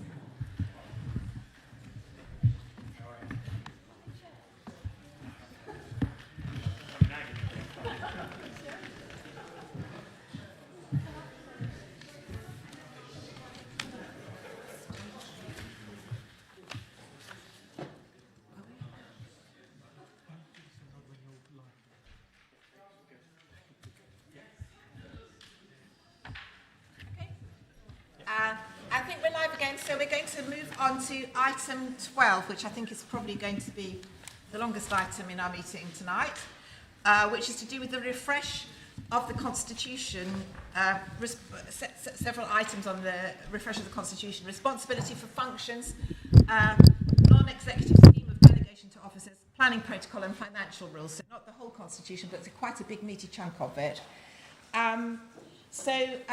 Councillor Trotter put forward a motion at E, which we are now going to consider as part of the debate, and this will be used as an amendment when we come up to the section on the planning protocol. Is that correct? Mm-hmm. Right. Yeah, the wording of Councillor Trotter's motion will be the wording of the amendment. So we're going to have this item presented by Councillor Harris. Thank you very much. Just ask a question. I do think it's a very good idea that the proposed motion E, planning committee protocol, should be taken as as an amendment to this. Yes. It made a lot of sense. The only difficulty is that, as far as I can see, the model that is proposed in the amendment makes no reference and in fact abolishes in effect the planning review panel, and therefore the last clause of the what is now an amendment, proposed amendment, in which more members are to be invited to the meeting, may not actually fit with the rest of the amendment because, as I say, the amendment using the Stroud model removes the planning review panel. But I think possibly Mr. Trott has been stitched up again by his group. As he has been in the past. I'll take this. Well, I was going to say, I think Councillor Morgan wants to come in first. Yeah, I'll come in and can I just say to Councillor Coleman, I was invited to a meeting last night with the leader, with your leader, your deputy leader, the chair of the council and various officers. We've communicated this, we've articulated this, we've got agreement from the legal officer, we've got total buy-in from it. There's not a lot more we can do. It's not precise. As Councillor Trotter will explain, we wanted to put forward the Stroud one, so you couldn't accuse us of gerrymandering it. We're now having to react to the situation here. It's not perfect, but we have been tolerant. Our group have been tolerant to a lot that's been gone wrong tonight. So I just hope that you guys will be tolerant for us just on this one. Thank you. Thank you. We'll take it as amended, unless directed otherwise by our monitoring officer. And so, Councillor Harris, would you like to speak? Yes, thank you. The Constitution is a hugely important document because it basically is the scaffolding, the framework by which all decisions are made at this council and anything to do with the way that the council operates or is run. It is a foundation as well that will help us to deliver the council's corporate plan, its ambitions and our modernisation agenda, and making sure that we keep the Constitution up to date is very much part of that modernisation agenda. The Council has a legal duty to publish an up-to-date Constitution, and with that in mind, the cross-party Constitution Working Group was created in 2019 to review the current Constitution, and obviously we've had bits and pieces in the past come to Council, looking at Council procedure rules, which we'll be looking again at very, very soon indeed.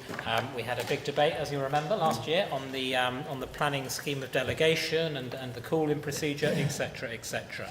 But I think what it is fair to say is that there has been a lot of confusion. There's been a lot of confusion about which Constitution is the correct one. I myself have seen 3 different versions of the Constitution.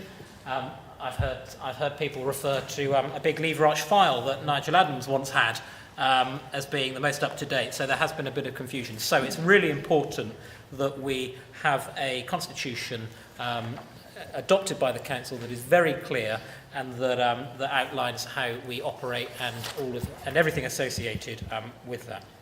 It's fair to say that the current Constitution that we have requires a facelift, and this report looks to incorporate the recommendations of the Constitution Working Group, focusing on 4 areas. So that's the responsibility for functions, the non-executive scheme of officer delegation, the financial rules, and the planning protocol. The refresh focuses on the delivery of effective, timely and robust formal and devolved decision-making which holds the confidence of elected members and provides transparency and accountability for members of the public. So this is a very important piece of work. I want to thank members for their I don't think patience is the right word, but for bearing with us, because I appreciate 200 pages is a lot. And I appreciate you only had 2 or 3 weeks' notice. Still more notice than quite often you get for planning committee papers that have hundreds and hundreds of pages, but I do accept that it is a lot of reading and a lot to get your head around. But we do need to do this, and we need to make sure that we've got a document that perhaps might not leave us in trouble if there was ambiguity about the contents of it. So. Yes, as Councillor Morgan has outlined, we had a useful meeting yesterday. We know that there are areas of divergence in terms of our viewpoint between both of the groups. We're not going to be budging on the planning scheme of delegation. We have debated that to death, but we will indeed vote on your motion. You can bring your motion forward and bring that. So yes, let me hand over to Angela now, and then we can get into a debate on the Conservative amendments. And then make progress. So Angela, thank you for all of your hard work. I appreciate you're new to this interim role. I know Pat did a lot of groundwork, but it's been a lot for you to get your teeth stuck into. And I hope we haven't stressed you too much. You haven't stressed me too much, Leader. Thank you. Thank you to everybody. And I would also like to reiterate my thanks, particularly to those members of the Constitution Working Group and officers who've also assisted with this, and for your forbearance, because it is a lot of work and there are a lot of papers that have been distributed. So yes, recognising that the council needs a refreshed constitution, so essentially we need to be sure that we reflect accurately our relationship, particularly around decision making with Publica. We need to ensure that it includes the most up-to-date pieces of legislation, that it actually is modern and it will do the job in terms of the public being able to scrutinise what we do as well. So it's about sort of good principles of decision making. Now, from members' perspective, I don't know what would be helpful. Would it be helpful if I went through each of the parts that have been updated, or are there specific questions that Chair would be helpful to cover off? Do you want to? If I may, I think it'd be useful just a very quick run through, because I'm sure there are members here that perhaps haven't read every single page of it and haven't studied it in as much detail as perhaps the Constitution Working Group or indeed myself or you. So a very brief overview would be really helpful. That's fine. Thank you very much. Is that okay, Chair? Yes. Okay, so if I start with the responsibility for functions. So that is page 115 is the existing Part C, and what is proposed, responsibility for functions, and what is proposed is at page 141.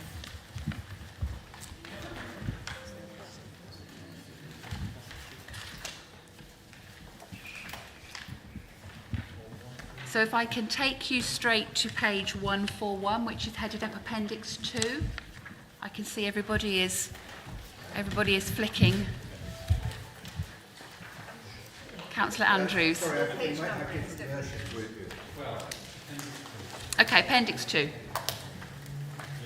So Appendix 2, it's headed up Proposed Part C, Responsibility for Functions, Scheme of Delegation, Key Decisions and Forward Plan.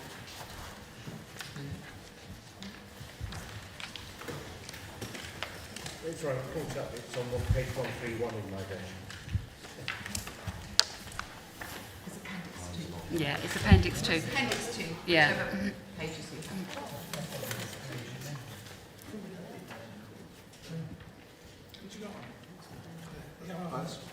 Sorry. Don't worry, that's fine, Councillor. But, I got these papers on Saturday. The leader said 2 or 3 weeks, but I got these on Saturday. If it is that important that we get this right, frankly, that's not enough time, because I've got nothing to compare it with, so you've got to work with, except, I beg your pardon, on the finance, we've got the changes that have been made. And I'm not sure that, I don't feel comfortable with making a decision in such a short time, over such a short space of time, to look at what is something that is so important to us as a council. Can I comment on that? We've got a constitution working group to do the detailed donkey work, and we've been through it. Stephen was very vocal, as were the other members. Ray, we had a really good discussion, and we now have a recommendation from that constitution working group. We set up working groups in constitutions so they can do the donkey work, go into the detail. That's why we appoint representatives from our political groups, so we don't have to come to council and dispute and scrutinise every single little point of the Constitution. So I'm quite satisfied that our members of the Constitution Working Group have done that. I'd like to think that you're confident that Stephen and that Ray and have done that, and Julia have done that. I just think we can't kick this into the long grass. We need this done. And we have a Constitution Working Group for a reason, so I'm comfortable. I don't share that concern. We'll ask Mrs. Claridge to present it and then... Exactly. Yes, sorry. Okay, and perhaps just to clarify if it's helpful. So to do track changes, as the Deputy Chief Exec has done with the finance rules, which we'll come on to in a second, on these other documents, it would have looked like a spider's web, I have to be honest, because it's so fundamentally different. So rather than put you through that, I've included the existing Part C, responsibility of functions, which is Appendix 1, and the proposed one at Appendix 2. So I appreciate you haven't got quite the ease of being able to see as you can with the financial rules, but that's because it's so fundamentally different. If you could flick between the two if you want to. But I mean, Part C is what has been in place for a number of years up at Appendix 1. As I say, it's Appendix 2, which are the proposed. So let me take you through. So first of all, I've added in there the principles of decision making, which some of this is in other parts of the Constitution, but as many members across both parties have said to me, issues have been, we've made agreements at various formal committees, and actually they're not updated in the Constitution, or they're updated in one part and they're not they're updated in another. So hopefully, with the assistance of Councillor Andrews and others on the Constitution Working Group, all of those have now been captured. So Part C is all the responsibilities for the committees that we have in place. The current Part C doesn't list everything that we have and that we currently do. So it's an update to reflect decisions that have been made going back over a few years. And I've added in, as I say, principles of decision making, our partnership with Publica, so it's clear about what decisions are made by Publica and what decisions are made by CDC retained officers. And it is about mitigating our exposure as an authority to risk. Can I ask you a question about that? So one of the things which was raised at the Constitution Committee was the responsibility for cyber security. And I'm desperately looking through this to see where that is covered. As has been pointed out, the voluminous documents here. Could you assure me that that issue of cyber security has been delegated to a particular member of the Cabinet and possibly a committee? Audit Committee. So it's the Audit Committee. Audit Committee. And the Cabinet member responsible for it? There isn't an allocated Cabinet member. It's with Audit Committee as part of their governance framework and risk management. So it isn't with IT, for example? I mean, the leader might like to consider a different approach. And this is a modern, this is a new thing. You can't open anything to do with councils without people going through, talking about their cyber security arrangements. And I can't see it here with me. I know we raised it before, and thank you for your advice there. But it is, I think, in my view, something which a Cabinet member should be looking after. I don't know who. I can think of a couple, but somebody should. I have responsibility for cyber security. So we have been the victim of cyber attacks in the past. No personal data compromised, luckily. I am briefed on it as the leader, by Tony O, our wonderful data protection and GDPR officer. I get rid of it. So it is part of my portfolio as a cabinet member, but as Angela's outlined, the responsibility is with the audit committee. So is that in Joe's, again, I'm sorry, I don't know in detail, but does the leader's responsibility, is that listed here in these documents as one of the leader's responsibilities? No, but it is listed under audit committees. Yeah, well, I would suggest, as Joe has quite clearly stated, that he is responsible for it, that it should somewhere be included. Well, I think I would. I appoint the cabinet. I appoint the roles within the cabinet. Mine is about overall governance of the council. That is in my portfolio. If you want, Ray, I'm willing to look at putting a line under the cabinet responsibilities about cyber security. I'm more than happy to do that. We'll find a way of phrasing it. So yes, I'm willing to take that on board. Then that would be fine. Right. Good. Thank you, Angela. We move on. Thank you. So would it, just to finish that point, if it's the last point on section 1, governance, risk and control under audit committee, there's about, well, on my version, it's on page 153. It's the very last point. It starts off with monitor the adequacy and effectiveness of cyber security arrangements, and then goes on a little bit further than that. If it's easier, I can just read the whole section. Oh yeah, I've got it.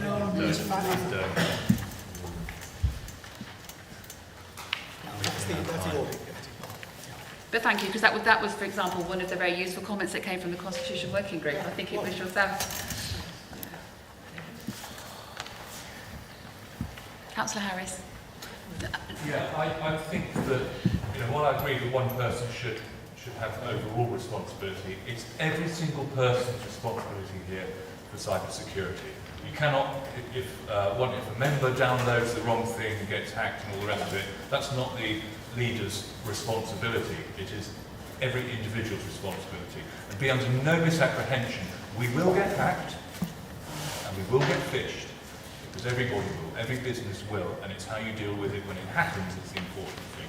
So I would like to see something under the responsibilities of councillors, that is every councillor's responsibility to ensure that they follow those guidelines, if this is the relevant document, rather than funneling it onto one person and, by implication, abdicating responsibility. Thank you. Councillor Coleman, did you have a comment? Thank you, Chair. I was first going to make the point just made by a monitoring officer. As you work your way through the document, there are one or two things I wouldn't mind tidying up, which I didn't have time or inclination to email in. In section 3A9, which is the bottom of the second page, and into the top of the next, and indeed in 3A12, there's a conflation of wards and electoral divisions. So we get divisions at the top of the page, and then at 3A12 we get wards. In my recollection, divisions are county council, wards are district and parish councils. So we should probably stick with wards, not divisions. See if I can get another one in. I wasn't quite clear about what abridging a call-in is. This is at 3A25, this is the 5th page of Appendix 2. It refers to call-in may be abridged or disapplied. I can have a guess as to what disapplied means is you can't do it, but I'm not quite clear where that phrase comes from. I think that can probably wait for clarification after the meeting. I don't think we deal with that now. When we get to about the 7th page, this is after the table 3B council functions, where 37 are listed, quite encouraging. And we've got the policy framework, bullet point, the 4th one down, refers to the Gloucestershire County Structure Plan. It's my recollection that structure plans were abolished about 10 years ago. Something to do with the Conservative government, I suspect. Might even have been the coalition's fault. Might have even been Tony Blair. They were a good thing, so they were got rid of. A little bit further on, we get into the committees over in scrutiny. That's a page and a half and a bit. The Planning and Licensing Committee has a point 5 that begins with applications, and to make it consistent with the previous section, that should read to determine, and then the bullet points shown. Okay. And as soon as you've had enough, just say I've delighted you long enough. But there's something at the top, when we get to yes, the Audit Committee, in the motion, just above the cyber security bit, it says formulating and keeping under review the council's arrangements for handling complaints and investigations by the local government ombudsman. Since we're doing that, could we actually add in and receive copies of the local government ombudsman's reports? Because there's only been, I think, one recently that went the wrong way, and I don't think any committee's seen it yet. So I'll grab that one for fun. That's enough, thank you. Thank you. I think it would be easier if Angela gave us her whole report, and then some of the questions that we might have for her. And can I just make the point as well? There will be things in here tonight that perhaps aren't perfect. The Constitution Working Group doesn't stop when there's a document. It's the County Council, we're refreshing the Constitution at nearly every meeting. There's always a report. So I think we just need to bear that in mind, that we might not have the perfect document tonight in terms of language or tone of voice, but we do need a document, and we can spend a very long time when we've got some amendments to it later, which are going to take time as well. So we'll press ahead with listening to Angela's thing, and we'll take questions afterwards. Okay, if I can then move on to the non-executive officer scheme of delegation. So the current version is at page 183, and what's proposed is at 191. So page 191 would, in case people have got different page numbering, so what's proposed is Appendix 4. Appendix. Okay, so it's Appendix 4, and it's headed up 3D, Non-Executive Scheme of Officer Delegation Draft.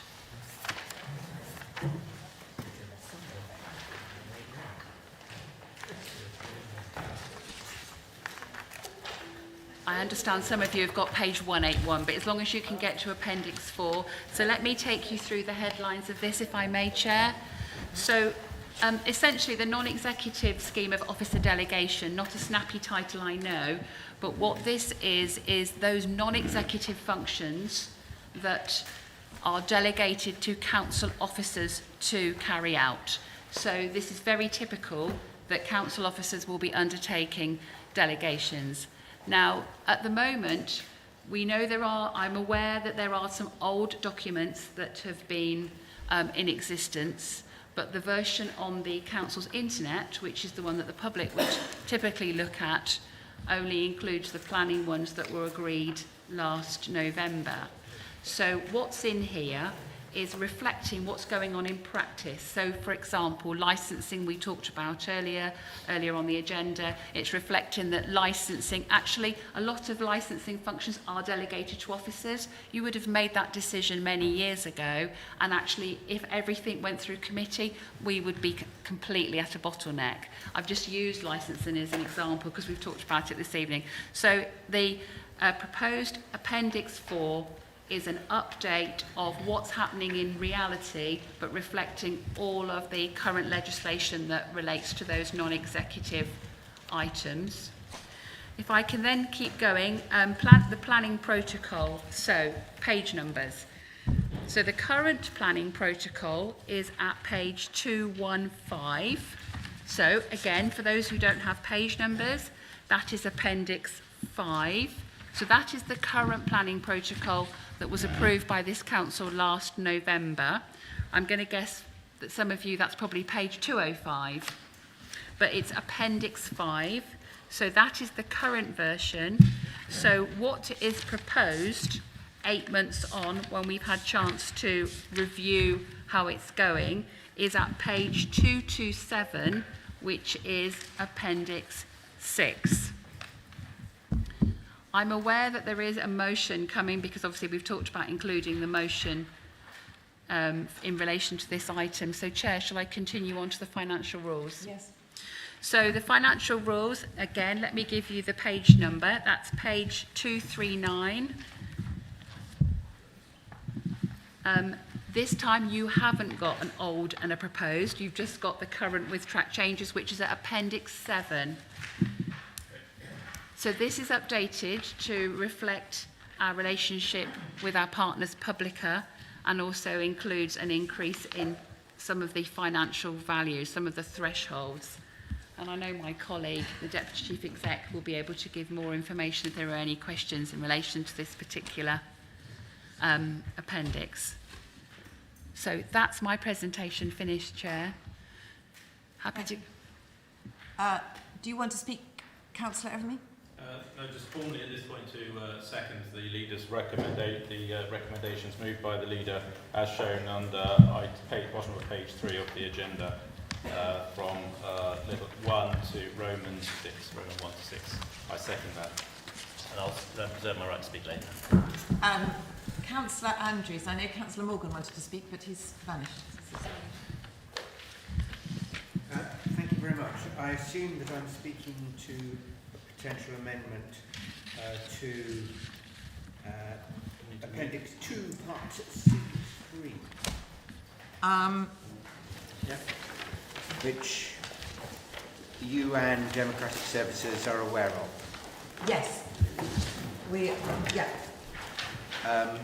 Because I also believe, though, that there was an agreement that certain headings were agreed between the two parties, and that we perhaps vote on those that were agreed. That's exactly correct. But do you know where Councillor Morgan is? It's on outside.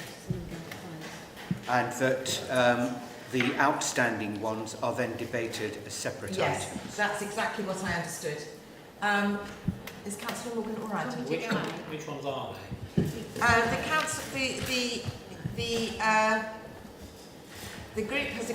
The opposition group has accepted recommendations 2, 5 and 6.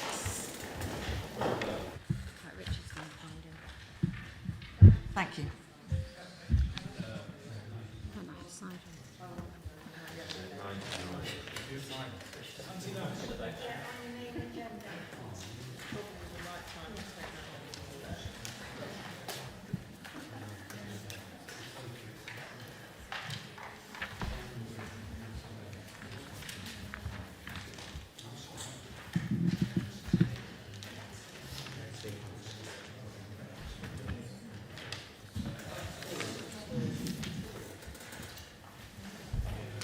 Are you all right, Councillor Morgan?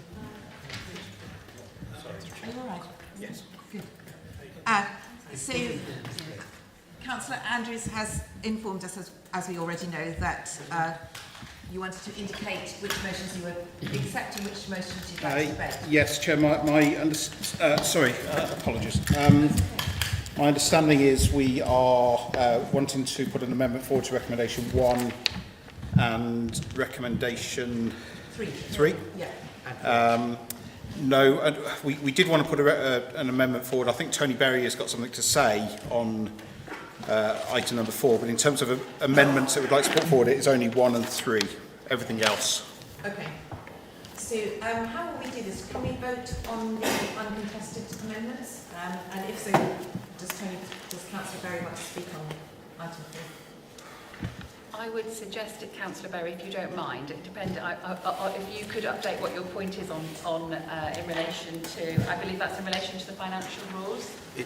Yes, it is indeed. And if we can clarify that, Yeah. that might help us move forward. So we can vote on those that are uncontested, and then we'll open the debate to the rest of the time. I'm sorry that I didn't manage to get the amendment into you. On the financial addendum 7, if you go to F22, the amounts involved in delegated to Cabinet for acquisitions, it's proposed that you can put that up to £3 million, as I understand it. And I just feel that's rather too much, frankly, for a small council to give, not to come to Cabinet, not to come to full council for anything over £1 million, I think is too high. Councillor Every, do you want to address that point? I'm happy to. I would expect if Councillor Berry wants to change that, then he should move an amendment to that effect and we can debate it. I'm happy to explain to Council why I think that is appropriate. as we know, we're going to have a debate at the next agenda item on the first capital expenditure through our recovery investment strategy. And what this amendment does in its way is it allows the Cabinet, where the acquisition is under the Council's recovery investment strategy, to invest in an acquisition of up to £3 million.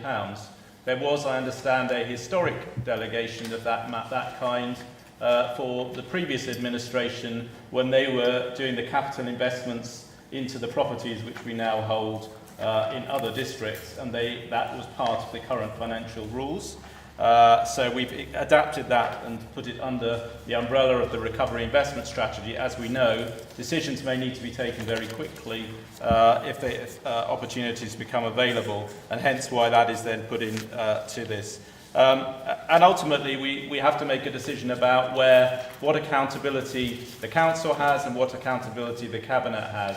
And I think the proposal in the financial rules, and I was going to introduce them, but I won't take more time on that, are a balance, aren't they, between the responsibility of the Council, the responsibility of the Cabinet, and the responsibility of individual Cabinet members and officers. And it specifically, it mentions there where budgetary provision for property acquisition has been approved by Council. So the budget will have been approved by Council as part of the Council's capital programme. So the budget and the capital programme has to be approved by the Council. The actual delegation to approve individual acquisitions should be not up to £1 million. And where it's under the recovery investment strategy, it's £3 million. We have got a financial black hole. We have a cliff edge that we're facing with our revenue budget, with the fair... you don't like hearing it, but it's the case. We will be debating it in the next agenda item. We have to find, revenue-wise, 1.3 million by 23-24. That's the advice from our Chief Financial Officer. The recovery investment strategy is the work that we as the Council have agreed that we will do to combat that. We've agreed that through the Council. We have an investment board on which Conservative members sit, and they can look and advise, and that will then advise the Cabinet. So the decisions will be taken by the Cabinet under the remits as put in the financial rules.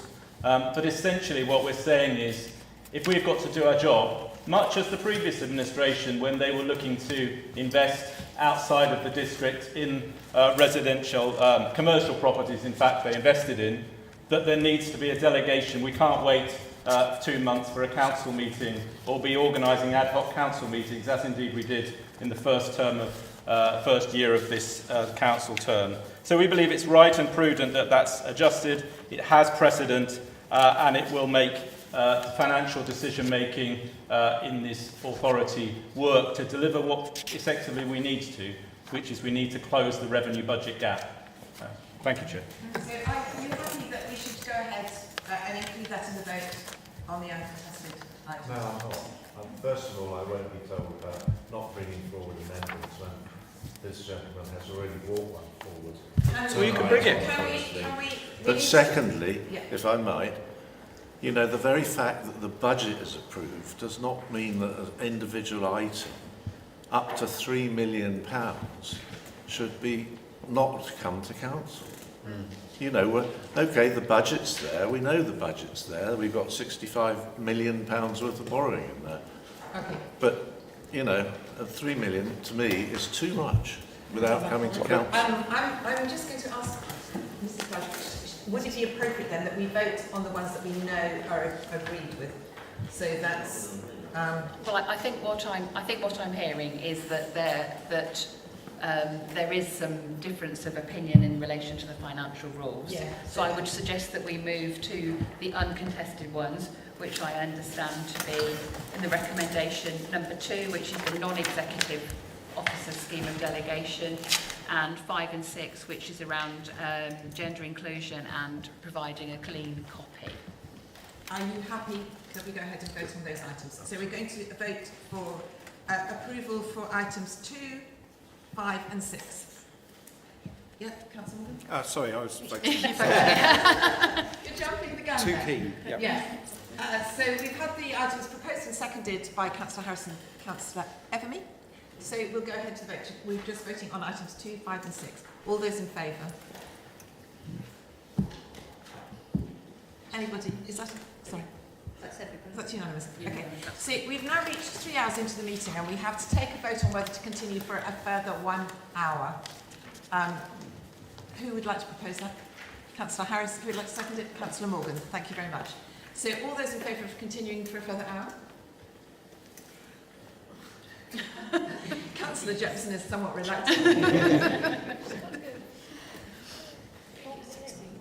Anyone against?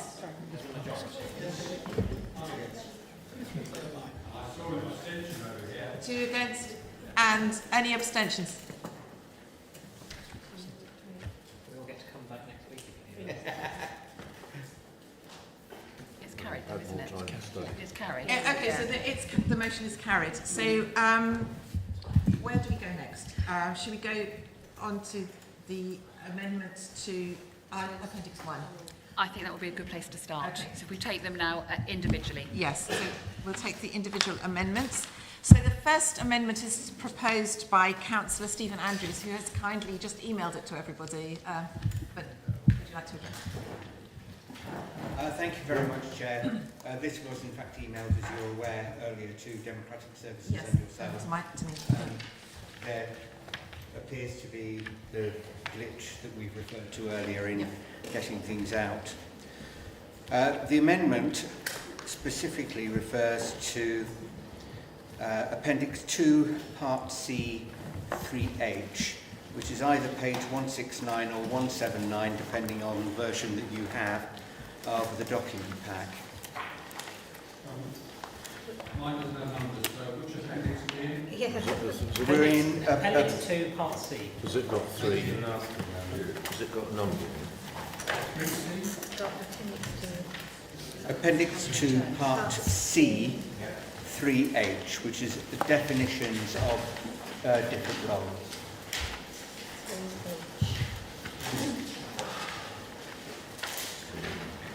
Whilst the residency rules for a councillor are clear, the responsibilities of a cabinet member in making decisions that directly affect the people living within Cotswold district confer a special responsibility upon them, both to be in direct touch and be seen to be in direct touch with the people of the Cotswolds.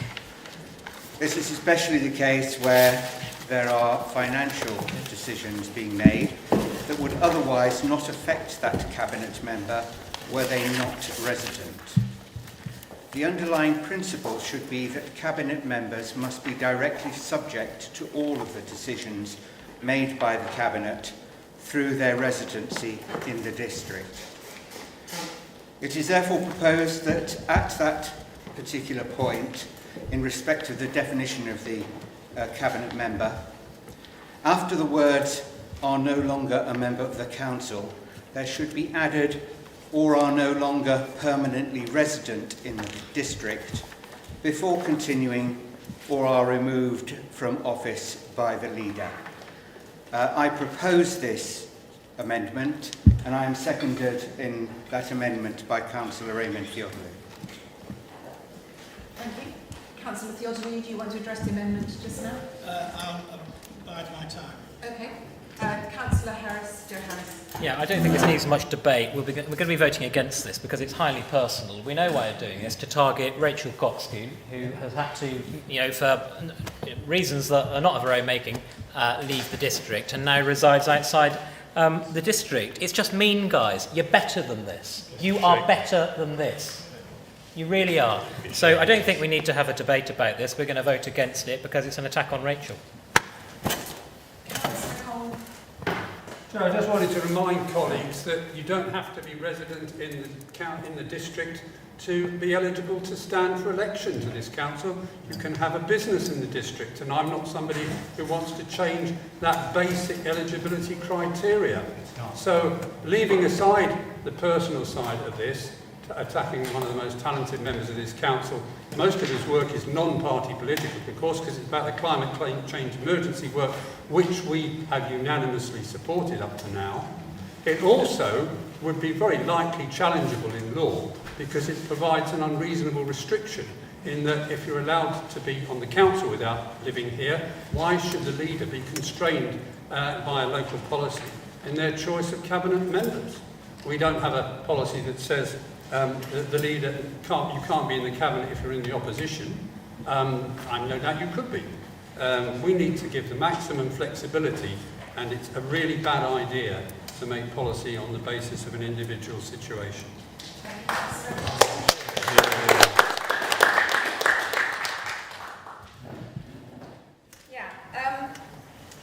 just popped out to the loo and came back to find an amendment that was trying to get rid of me, which is nice. I don't think there's much substance to it unless you're really of the notion that people who put themselves forward for public office are, fundamentally self-serving and not in it for the residents. Anyone who puts themselves forward for election does it because they want to make their community a better place. And I did already explain some months ago when your associate, Mr. Fowle, submitted Freedom of Information requests to try and find out my new address, that when I was forced to move away from Morton, I considered my position very carefully, both as a ward member and as a cabinet member, as to whether I could still serve the residents of my ward and my district well. And I felt that I could then, I felt that I have done since, and I believe that I will do until the end of my term. It's a decision for any future cabinet member as to whether they would also feel the same should a sudden change of circumstances be forced upon them. So I don't think there's any need for a constitutional change, unless of course it proves a convenient way to get rid of a highly competent cabinet member that you find somewhat intimidating. I would very much hope that's not the case, because I'm actually very nice. Don't laugh, you're the one putting the amendment. Hilarious. It's just wasted. No, don't laugh at it, you're the one putting the amendment. I think it was very... I am open-minded to... I think we should defer to the Local Government Association for best practice. Yeah. You can become a councillor as long as you are British or a citizen of the Commonwealth or European Union, probably not anymore. At least 18 years old, registered to vote in the area, or have lived, worked, or owned property there at least 12 months before an election. I think under the previous administration we had one member who lived in France most of the year. Yeah, exactly. Yeah. And did a holiday home when she was... She did quite a good job in her ward, it should be said as well. Councillor Roberts, I think. Yeah, just make the point, this goes against what the government is now suggesting. In other words, in order to attract talent into government, which is in really short supply, as we all know, they're suggesting you don't have to be an MP to be a cabinet minister. Exactly. So if you want to rule out talent, then just stick to local. Councillor there. Yes, Chair, I have to say I am profoundly disappointed by this amendment. It's so obvious what this is about. I have to say I am British, I was born British, I'm still living in England. I'm a cabinet member, having a representation from my ward where I live, as well as having a business. I happen to run the Cotswolds. Frankly, if I only did my job half as well as Councillor Cotswold does hers, with the expertise she has at her disposal, I would willingly support it. But since I don't, and Councillor Cotswold does such an outstanding job for the whole of this council and every resident in this district, I cannot for the life of me conceive why this amendment is proposed. I think it is outrageous, personally. Probably not legal, Would you like to make your second speech now? Of course, you expect the sort of comments, which are personal comments, which the members on the other side are raising. This is not about any particular person. This is Thank you. Thank you. It is about about local government for local people. And if I am, and that is what local government should be about. It should be about. And this does seem to be very amusing by some people, I must say. But for the man in the street to be told that his matters of his council tax and other very important matters are decided in cabinet by people who are not actually living here and are not themselves subject to this would seem to be farcical and would seem not to be appropriate. So this is not about individuals, it is about the principle that cabinet members should be living here and be subject to the same restrictions as everybody else as a result of the policies which they adumbrate here and elsewhere. That is what this is about. The opposition, the people on the other side, have chosen to make it personal. It is not personal. It is a matter of principle concerning who represents people in their community. Thank you. Councillor Evany. Thank you, Chair. I would like to say to the members opposite, I hope you withdraw this amendment. I was a member of a local authority for 14 years. For the last 3.5 years of my membership of that authority, I lived within this authority, that being Swindon and this being the Cotswolds. I was leader of the group in a hung council for the last 18 months of that period as well, making and being part of key decisions that Swindon Council made. Not a single person in the opposition, either Labour or Conservative, publicly ever challenged me on that. They recognised that I was there to serve the community. I hope there are decent members opposite that recognise that's what Councillor Coxcoon is doing. And I would urge you, please, to withdraw this amendment and recognise that this is not a way in which opposition or members of council should behave towards one another. Thank you, Chair. Councillor Harris, do you have something you want to explain? Well, I don't think it's worth having anything in our constitution that we can't enforce. Yeah. And I was just looking at we can't change the law on eligibility for election. So I don't know whether it's a complete waste of time. If we can't put anything in, if we put things in our constitution, we can't enforce them. Chair, if I may, that would be my first point in summing up, would be to seek the legal clarification. Yeah, should have done that. We'll seek clarification at this moment to save further debate. Thank you. Thank you, Chair. There is no legal residency within the district requirement, and therefore we cannot enforce it. So we can't enforce this now? Yeah. Okay. So in Great that work, case, guys. there's no point in debating it further, I think. What a fantastic waste of time. Shall we go to a vote on it then? So I'm sorry, Councillor Andrews, you may sum up, yes. Thank you very much. I mean, sorry, I didn't quite hear properly. Am I right in saying that you said that it is impossible... there's no legal residency within the district requirement. And so... that doesn't include for any appointments. I know that is the case. Sorry, it was... Let's appoint ward members, but appointments within. So, if that is the legal advice, then I think we must withdraw the amendment. But our earlier advice was that this was possible as an amendment. Okay. So thank you very much for that clarification. Thank you very much, Councillor Andrews. So we'll vote on this amendment. No, I withdraw. So the amendment is withdrawn, but we still have to vote on Appendix 1. Are there any further amendments? Yeah, are there any further amendments to Appendix 1? No. For this, we're going to vote just on this Recommendation. Recommendation 1. Okay. Yeah. So we'll vote on Recommendation 1. All those in favour? All those against? That's unanimous? Thank you very much. Good. So the second amendment that we have is brought by Councillor Trotter. And in fact, as we discussed before, his amendment consists essentially of the motion that he was going to bring at motion E, which is on page 8 of our documents. Councillor Trotter. Thank you, Chair. This is Appendix 6, 2.3. It's about the Planning Committee protocol, which we've debated a number of times, but you've all seen the letter to CDC Senior Management written on behalf of 59 Cotswold Parish and Town Councillors, so I won't read it out, you've seen it. This number of local councillors collectively writing to CDC is totally unprecedented. This letter, endorsed by over 600 councillors, sets out the grave concerns about the operation of the Planning Review Panel. They strongly believe that the current process has reduced both their and ward councillors' effectiveness with regard to local planning issues. They believe this affects their overall ability and democratic rights to fulfil this role and ask for an urgent meeting to discuss their concerns.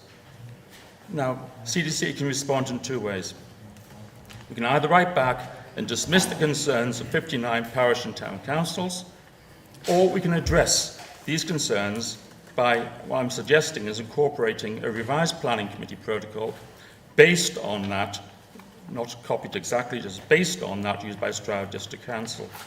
This solution was in fact suggested by Pat Aaron as a solution to the issue before he left, and allows the parish or town councils and ward councillors to refer applications to the Planning Review Committee for its consideration. The Stroud Planning Committee protocol is tried and tested and has been demonstrated to be fit for purpose. I propose that the Council listens to the concerns of these over 600 Cotswold parish and town councillors and responds in a positive way by adopting something based on this revised protocol. Thank you. Councillor Judd, would you like to speak? Thank you, Chair. I obviously support Councillor Trotter's amendment. Is it amendment or motion? I'm a bit muddled up myself. It's an amendment now. The Planning and Licensing Committee is a statutory service offered by this council. It's quasi-judicial because outcomes of planning decisions can lead to substantial financial benefit, but it also earns this council fees. It's critical that our planning system is open and transparent to protect the integrity and the institution of Cotswold District Council and its elected members. The purpose of the Planning Committee is to bring prudence to debate where the weight of policies is in the balance. Another purpose is to bring humanity and reason to local planning where policies fail to address reasonable concerns. It should not mean that planning applications should not receive air at Planning Committee if there are no material planning considerations. Planning officers, quite correctly, will always recommend in favour of policy. That is exactly why we have a Planning Committee, to give a holistic view where policies are lacking. Alarm bells should ring loud and clear where there is strong local objection. If the ward member is unsure which material planning consideration should be cited as a reason to bring an item to the committee, they should liaise with the case officer who will work with the ward member to identify the most appropriate material planning consideration so that should the planning committee overturn an officer's recommendation, the council still has the best shot at winning at appeal, should it go that far. We acknowledge that we actually have a respectable track record at appeal. It's also healthy to test the system by challenging the path of least resistance. That is how we know our planning process is functioning at its best. We should be honest and recognise that this planning review panel has been created to alleviate pressures within the planning department. Items brought to planning committee take much time and hard work for the case officers, but it is not fit for purpose.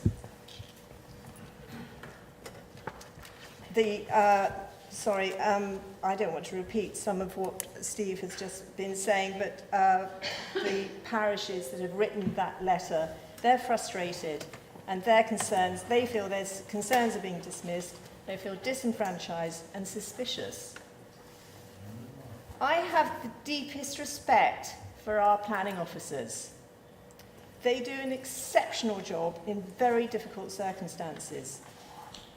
But the planning department needs the resources to deal with the issues that they have at hand at the moment, and fiddling around with the constitution and democratic process is undermining what was recently described in the last meeting as formally a gold standard service. Thank you. Thank you very much. Councillor Harris. Yeah, well, time is pressing. I know a couple of members I'm sure want to speak, but we'll be voting against this because a lot of hard work, and we had this debate back, at the tail end of last year or whenever it was. We went into great detail and rehearsed all the arguments. And in fact, we looked at the Stroud model and decided, that actually, as a constitutional worker, it wasn't for us. It wasn't the most appropriate for us. We know that planners are under great strain at the minute. We know that there are issues in our planning department. Everybody is aware of that. And what this amendment would do is simply pile more workload onto their already very, very busy schedule. I want to address this letter, which I will be responding to, and I look forward to meeting many of them. We know that a lot of the concerns and a lot of the comments I've had from parish councils are because they've been peddled fake news by the opposition, I'm afraid. That is the... I'm sorry, they have been... on a number of occasions... wards as well. Sorry? They're in your wards. They're in Lib Dem wards. Yes, that's so how fine, but you still peddle influence as an opposition group. We know that there have been mistruths that have been spread, and I've been sat in parish council meetings when that has been the case. So, let's just get that straight first of all. And actually, what I find is when I talk to parish councillors, and actually, it does only tend to be parish councillors that contact me about this. I haven't had a single resident who's not a parish councillor contact me about this issue. But when I talk to parish councillors and I explain the situation, I explain that all we're asking for is a material planning consideration to make sure that we're not wasting the officers' time. What is the point in bringing an application to the committee just so it can get an airing when there is absolutely no chance whatsoever that the recommendation is going to be overturned? And we have seen it. I sat on the planning committee for 4 years and I saw it. It happened frequently and frequently. There is no right in the National Planning Policy Framework to give things an airing. It's not planning policy. What you're trying to do is conflate a quasi-judicial committee with the political process. That is what is at hand here. So, folks, I don't think we need to have much debate. We had one back in at the tail end of last year. The reasons are well rehearsed. The arguments are well rehearsed. But we still keep hearing about it. I'm sure Juliet will have some comments. I'm sure Ray might. But decision making and the quality of the decisions at this council have not been hindered because we have taken this move. Councillor Robbins, I think you're next. Yes, thank you. My colleagues over there seem to be operating in a completely parallel universe. Have they not forgotten that their government is trying to push through a planning bill which will eliminate democratic rights at the final stage when a planning proposal is put because of their zoning system? And what are the arguments in favour of changing the system? Oh well, the current planning system is cumbersome, it's inefficient, it doesn't achieve the housing target, etc. We know that that is not the case, but to attack our changes, which are designed to make things more streamlined, to get rid of the dross, is absolutely absurd. Please be consistent, if nothing else. Councillor Adams. Thank you very much, Chair. First of all, the leader commented as if the Constitutional Working Group had reviewed this and somehow passed it. I would just like to remind him that the Constitutional Working Group as a whole did not look at this. I certainly didn't look at the most recent version, and I don't think that Councillor Theodolo did either. So there's a little bit of economy with the truth in that impression. We did in November, that's what I would refer to. In November, if I remember correctly, a number of issues were raised which have since transpired to be true. Those concerns are now expressed by other people. And the November decision was pushed through. There are also other issues to do with what is being proposed. For example, there is a requirement that matters affecting developments of 50 or more go to the committee. In my own ward, we had a development of 62 which didn't touch the sides of the committee. The officer's recommendation and the view of the councillors and indeed of the parish concerned were all in alignment, and the permission was refused. it went to appeal.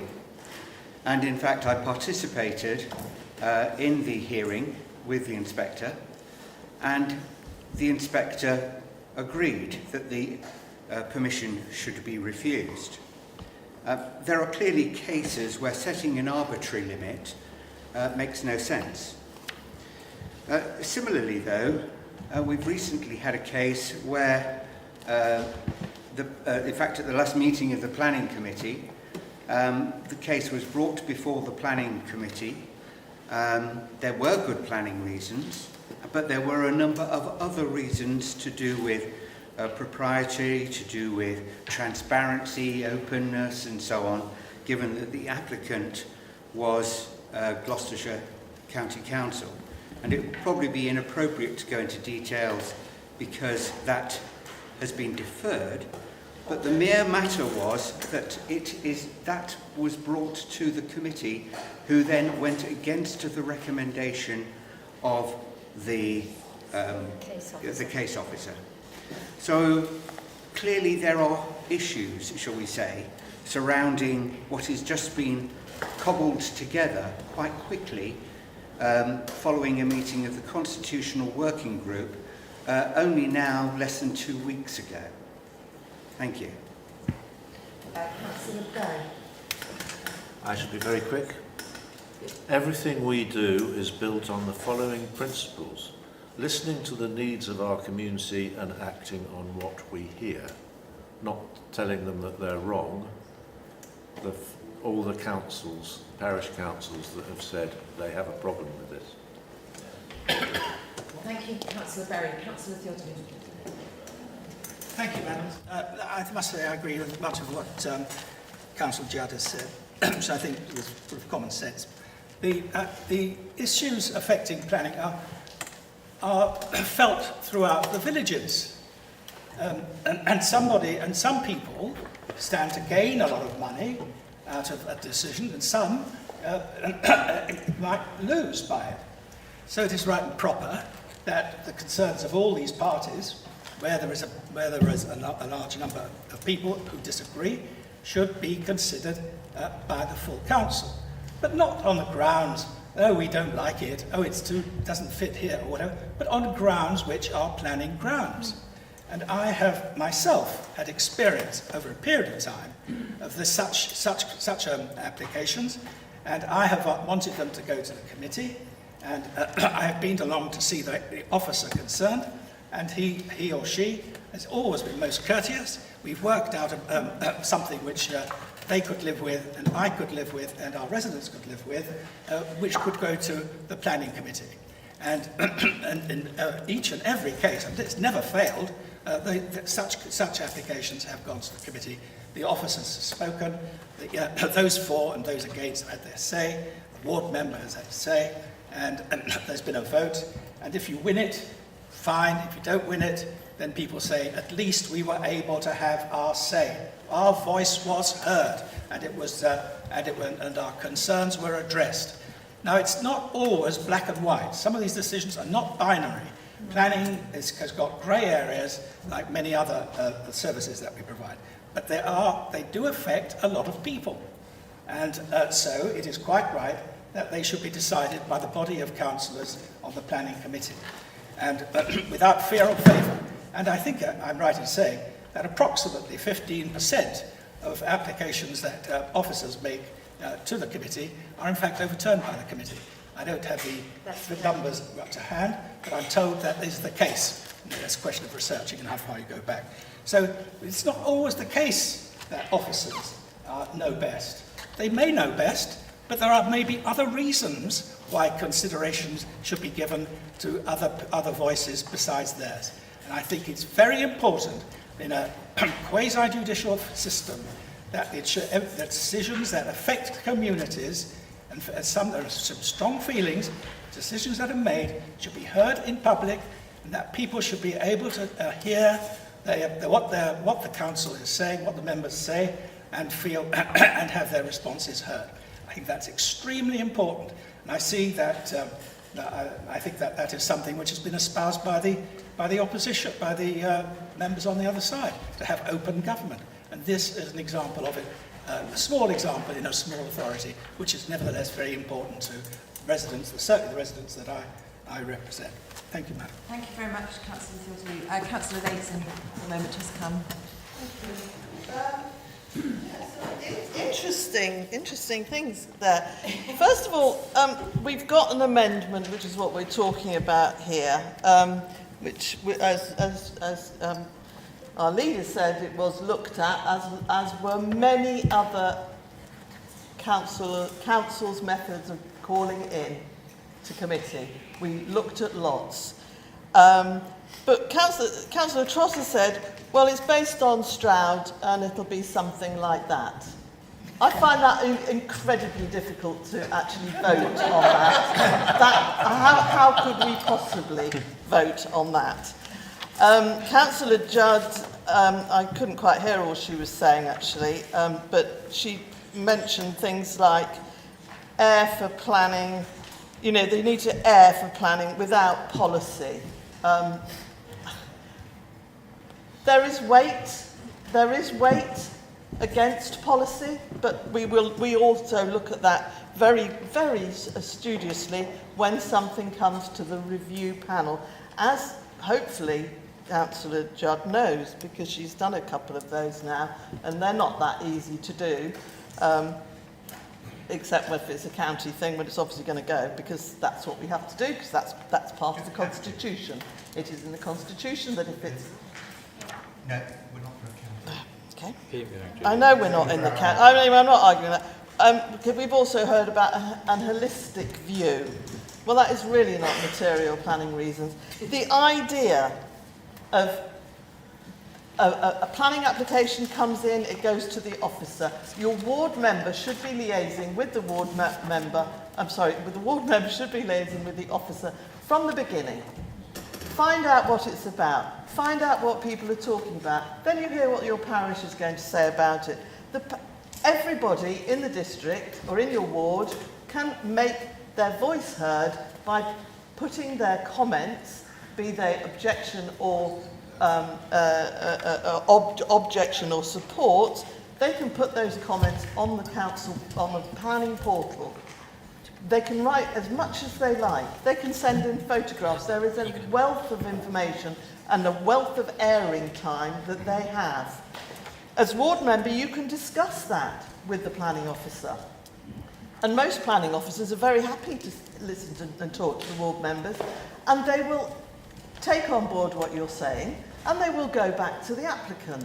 And very often things are resolved then. Coming in last minute and saying, oh, I want it to go to committee, I haven't really got any reasons, I haven't got the planning number, can you let me know what that is? This is like on the last week. We haven't got, I know you're not saying that, I'm just talking about some experiences as chair of planning that I have had. We need proper reasons, we need valid reasons, we do need material planning reasons, but we also need to see the weight behind why a ward member would want to bring something in, and that gets reviewed at the panel. We heard Councillor Judd saying that she had all sympathy and respect and admiration for our planning officers and doing, and I think Councillor Andrews, you mentioned about messing around with doing this change of paper and change of work. Well, we haven't changed it actually for this time. It's the same basically. But yeah, officer time has been taken up, but officer time is taken up massively by taking things to committee. Yeah. Massively. It's a huge resource. A huge resource on our planning officers, our consultees, and all the people that are involved in running a planning committee. It's a big resource. So I don't think you can equate that.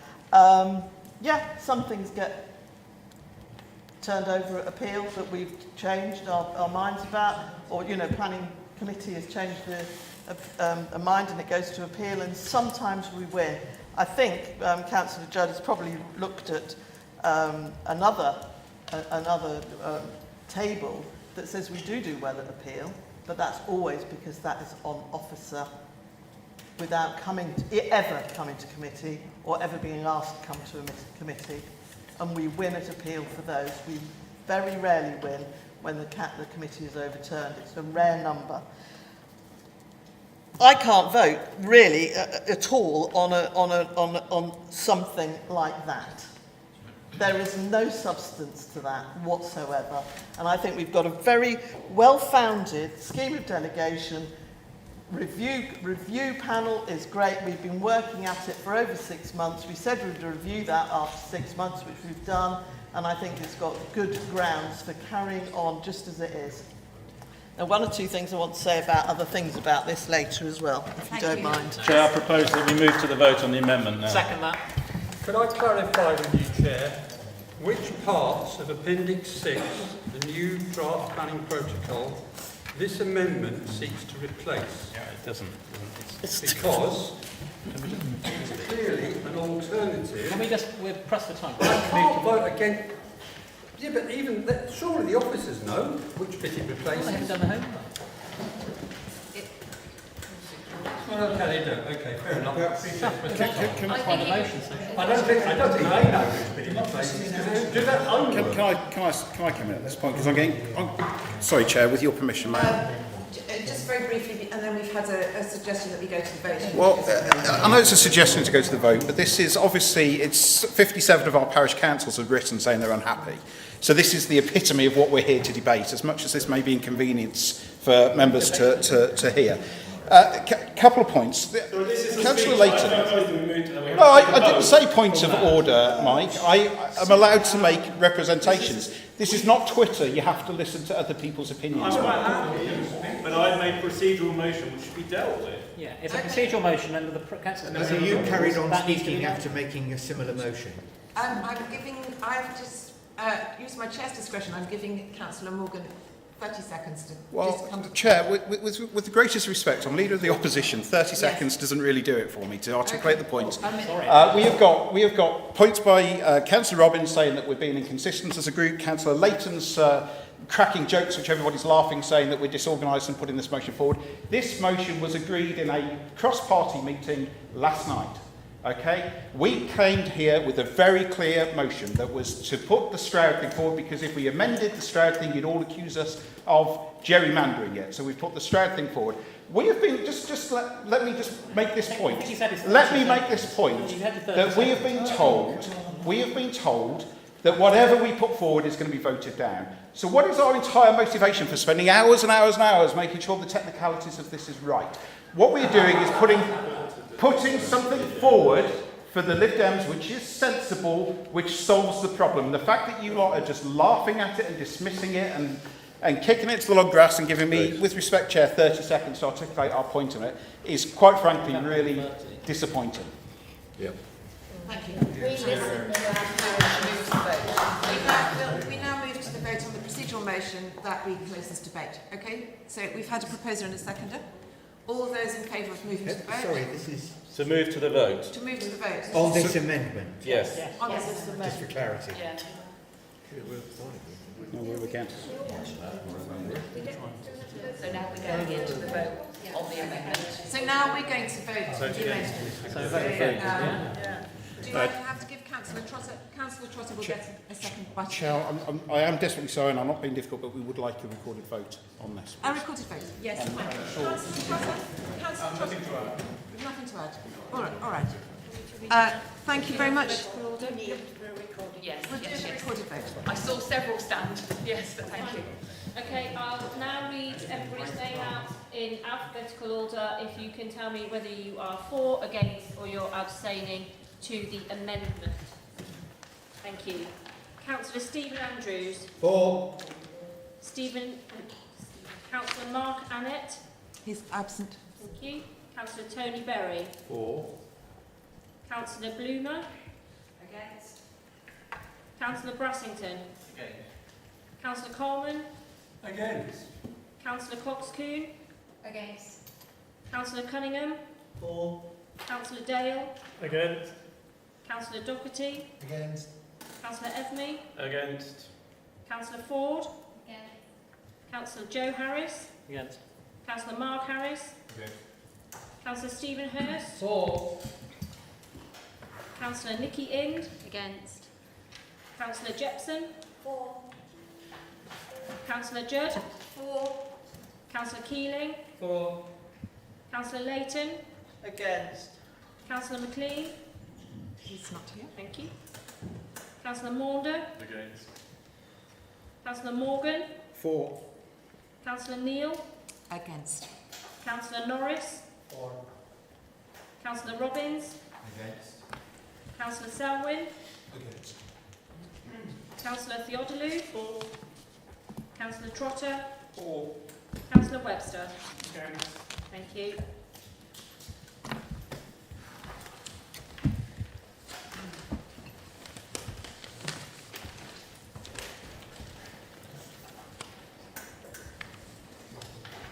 That's lost 11 votes to 17. Okay, so I think the final item we have on this is agenda item 7 on the financial proposal. No, we You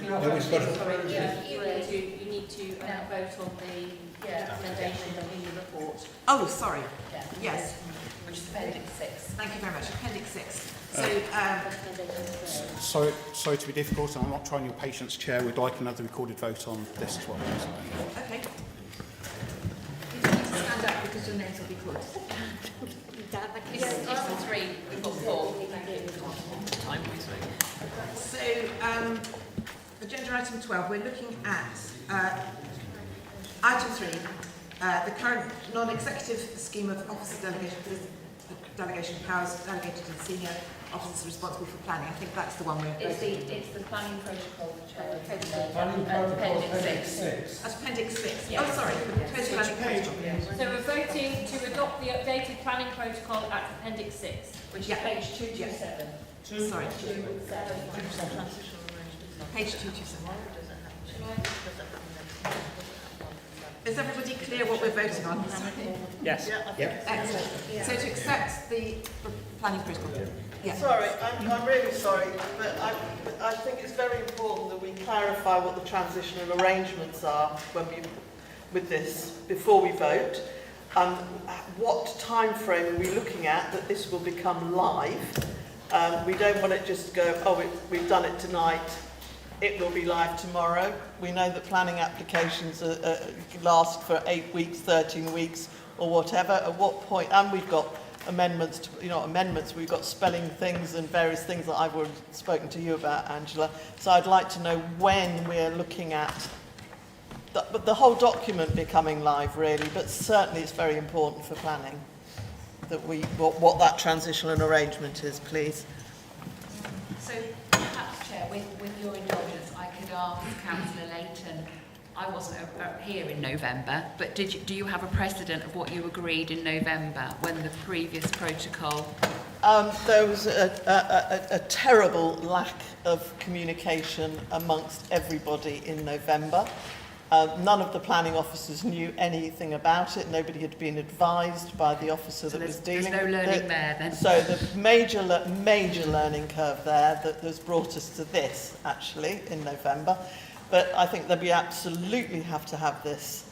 I mean, I think saying, tomorrow, I don't think that's suitable. I think we've got work to do still on the finer details of, one or two things in here. And I just suggest we probably talk to some senior planning officers about when it would be a suitable time. I'm not sure. I look to you, actually, Rob, to say, what area, are we looking at the 1st of August or the 1st of September? There must be a time that we work to and that everybody knows. 1st of September. Thank you. Our CEO suggests the 1st of September. Is that okay? Okay. Good. Okay, so we're actually now looking at the revised planning protocol at Appendix 6, which for me is on page 227. So we're going to have a recorded vote to accept this. Okay. Thank you very much. Okay, thank you. So again, I'll read the names out in order. If you can say whether you are for, against, or you are abstaining to the recommendation as laid out at Roman numeral 3. Stephen Andrews. Against. Councillor Berry. Against. Councillor Bloomer. For. Councillor Brassington. For. Councillor Coleman. For. Councillor Coxcoon. For. Councillor Cunningham. Against. Councillor Dale. For. Councillor Doherty. For. Councillor Evamy? For. Councillor Ford? For. Councillor Joe Harris? For. Councillor Mark Harris? For. Councillor Hurst? Against. Councillor Ind? For. Councillor Jetson? Against. Councillor Judd? Against. Councillor Keeling? Against. Councillor Layton? For. Councillor McLean is not here, is he? Councillor Maunder? For. Councillor Morgan? Against. Councillor Neal? For. Councillor Norris? Against. Councillor Robbins? For. Councillor Selwyn? Councillor Selwyn? For. Thank you. Councillor Theodolou? Councillor Trotter? Against. Councillor Webster? For. Thank you.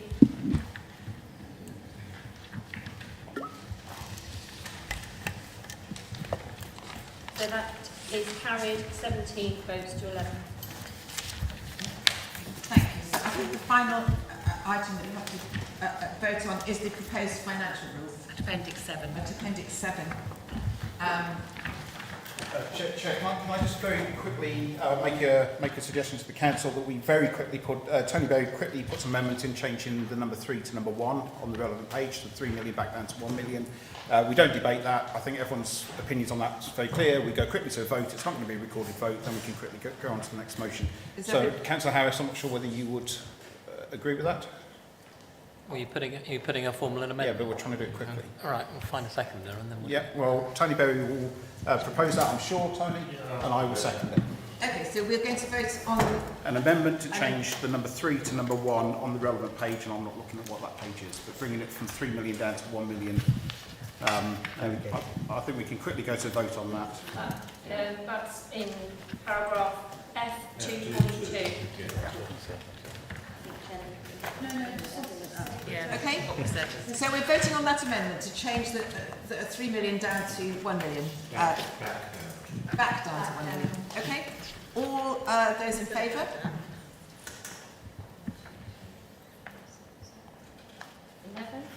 Against?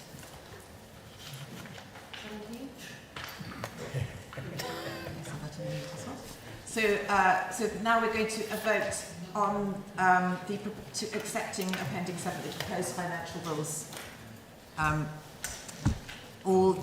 Do we need to ask speakers again? No. No? Okay. All those in favour of accepting the proposed financial rules with track changes? Thank you. All those against? And any abstentions?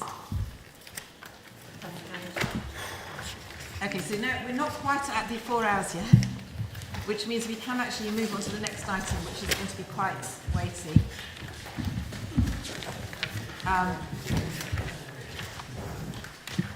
Is everybody happy to do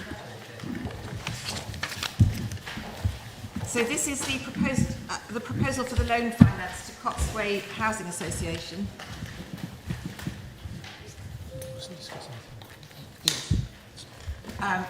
So at the outset of this item, I've got to remind you that the information contained in the pink papers is exempt, and that if any member wishes to discuss the content of the pink papers, they must first move a motion to go into the exempt session. Is that clear? I think there are some people who want to speak to the pink pages, in which case we'll have to go into exempt session. So I'd like to ask Councillor Evamy to present this. Thank you, Chair. I'm conscious of the hour.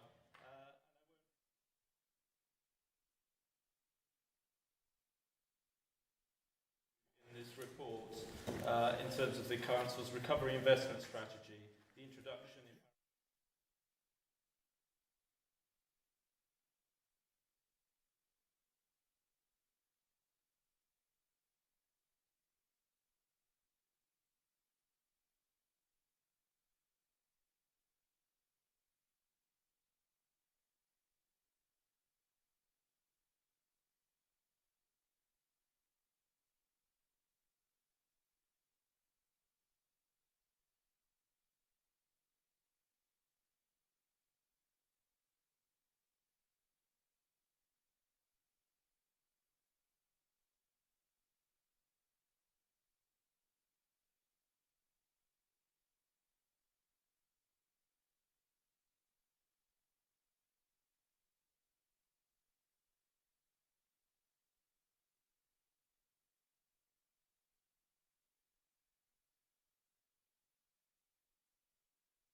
to a vote to go offline if we need to.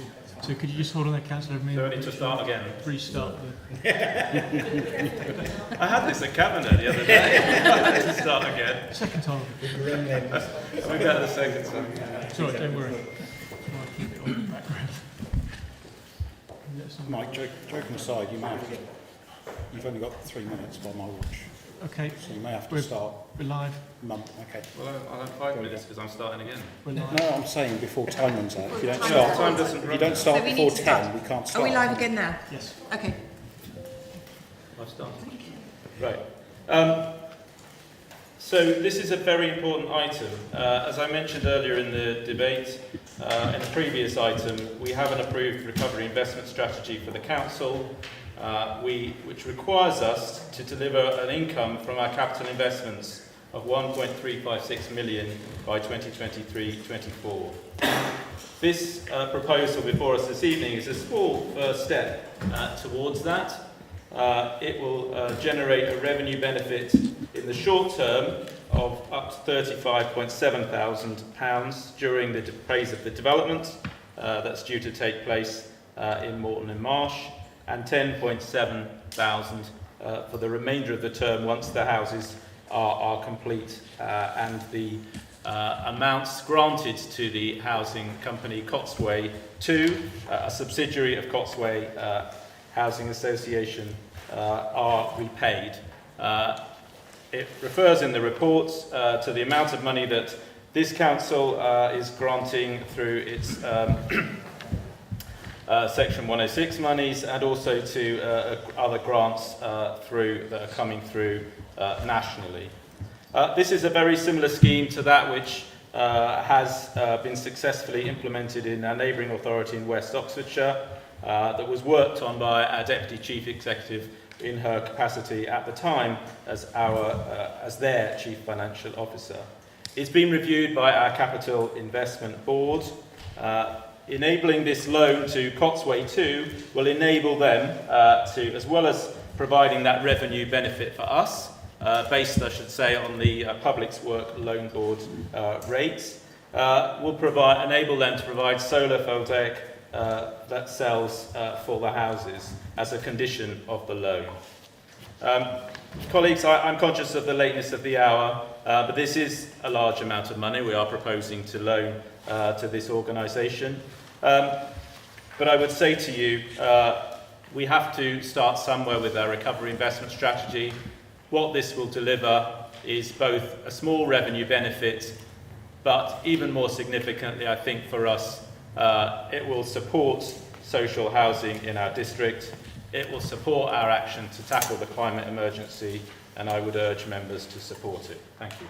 Thank you. Councillor Dale, I think you're down to second this motion. Do you want to speak now? I'll reserve the right, if I may, Chair. Okay. I'd like to open this to debate. Councillor Morgan, I think you first on the agenda. I'm happy to go with it. Yeah, I mean, listen, not for the first time on this. We agree with the Lib Dem on the whole concept of social housing. I'm actually particularly would just emphasise again that social housing, or socially rented housing, just to be very specific about the terminology, was something the previous Conservative administration does. It is something that we support, and we can find agreement with that, comprehensive agreement. We also, I hope by now that we've proven that our actions are stronger than our words, totally support you on the green agenda. So we support socially rented housing, and we totally support that. We totally support the green agenda. But I've got problems with the way, I've got problems with the execution of this. And let me be very clear. The big problem I think the Conservative group have got with it is these houses were going to be built anyway. Okay, regardless of whether this council gets involved or not, these houses are going to be built anyway. So by the figures that are on white papers, Chair, you can see that the two figures that are given is 3,707,618 without solar, or 3,753,000 with solar. So anybody with a calculator can work out that we're talking about £45,000 or £45,382, or that's the equivalent of 3,240, sorry, correction, 3,025 spot 47 per house. That's what the nut we're trying to crack, okay, is to find funding of £3,000 per house to make them green, which we agree with, on socially rented housing, which we agree with. The problem is by lending Bromford this huge sum of money, Cotswold, sorry, apologies, it is the late hour. By giving Cotswold this huge amount of money, what we are doing is we are tying up public money.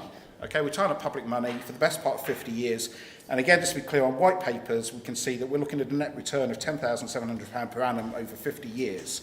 So again, anybody can work out, anybody who cross-references this project that you put forward with the investment strategy which we disagreed with in full council a few months ago, will know that that annual rate of return is well below the 2.5 minimum that you set in your own criteria.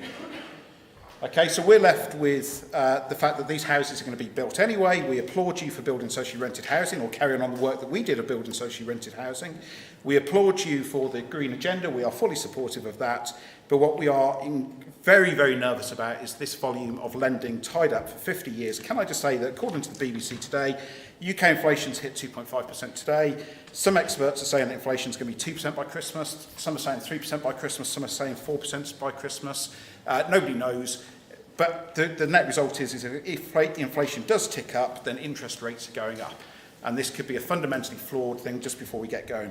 So I refer you to item number 7 that we did today. We did a summer scheme in Morton. We did those with commuted sums. My argument to this council would be, why can't we do something similar with commuted sums here to get the £45,000 to achieve both of your objectives on this that is going anyway, and use the 3 million for something else where we get a better rate of return, because there is an opportunity cost of money. Okay, once you can only spend money once, you can only borrow it once. So once you've got public money, and remember this is public money, it may not be our public money, but it is fundamentally the taxpayers' public money. Once you've tied this taxpayers' public money up for 50 years at this rate of return, it can't be used again. All right. So I mean, I think, Chair, on that basis, to summarise, we are a little bit frustrated, I'll be honest, because as I say, we support the social rented housing, we support the green agenda, but yeah, we have huge difficulties as is at the moment with the way you're implementing this particular project. Thank you. Thanks. I'll begin with the... yes? Councillor. What I'd say is that if you're having difficulty supporting this, which is actually relatively low risk and relatively stable, about as stable as it comes, then you're unlikely to support anything when it comes to the investment strategy. And so I just think let's not waste the time. Let's go to the vote. Councillor Mark Harris. Well, it's just to maybe offer a bit of help. I don't know whether you've applied for many public works loan board loans, but they are scrutinised, and it's a government organisation because it's public money. It's the people who are watching tonight's money, and the Public Works Loan Board does scrutinise it and make sure that they're happy that it's fulfilling the things that the government would like it to fulfil, and then they give you the loan on that basis, not some sort of let's throw some money at these guys. It is scrutinised. So I hope that offers some solace there. I think Councillor Theodore is next.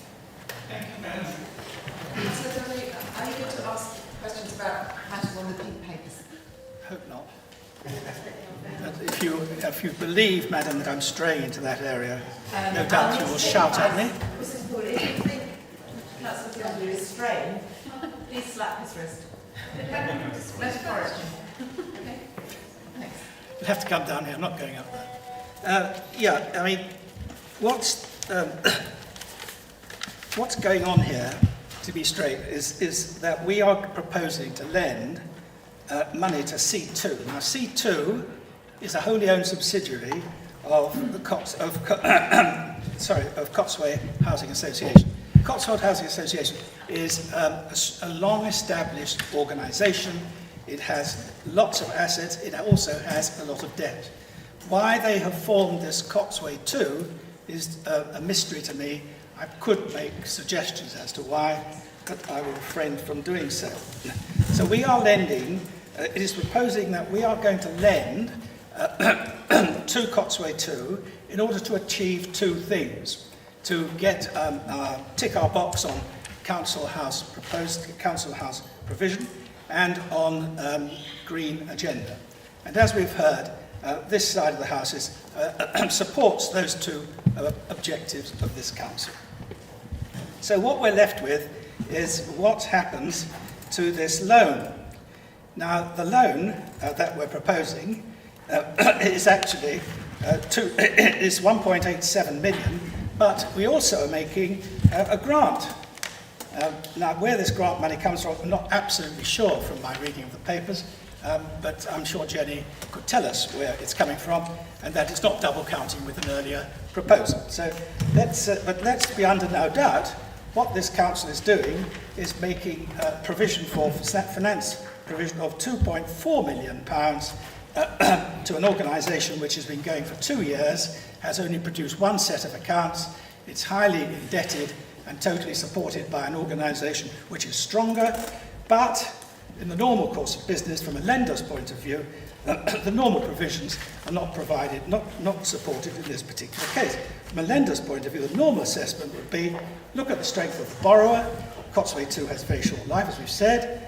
Look at the ownership, but we have done that, and I'm told we have asked for a guarantee from the parent, but that has been declined, and so we're left with just the assets which are provided, which are within this Cotswolds 2. And we're asked to rely on the fixed assets which are being developed with our loan. And then so you're entitled to say, well, what are the value of these assets? The value of assets is only what you can realise their value, what you can realise the security. And in my view, and I'm sure others would agree, this security is totally unrealisable, because it's housing people who are the lower end of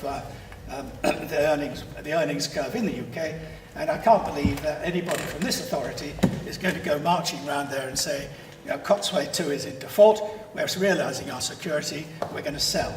Please move out. I cannot believe that's going to happen. So the security offered is worthless.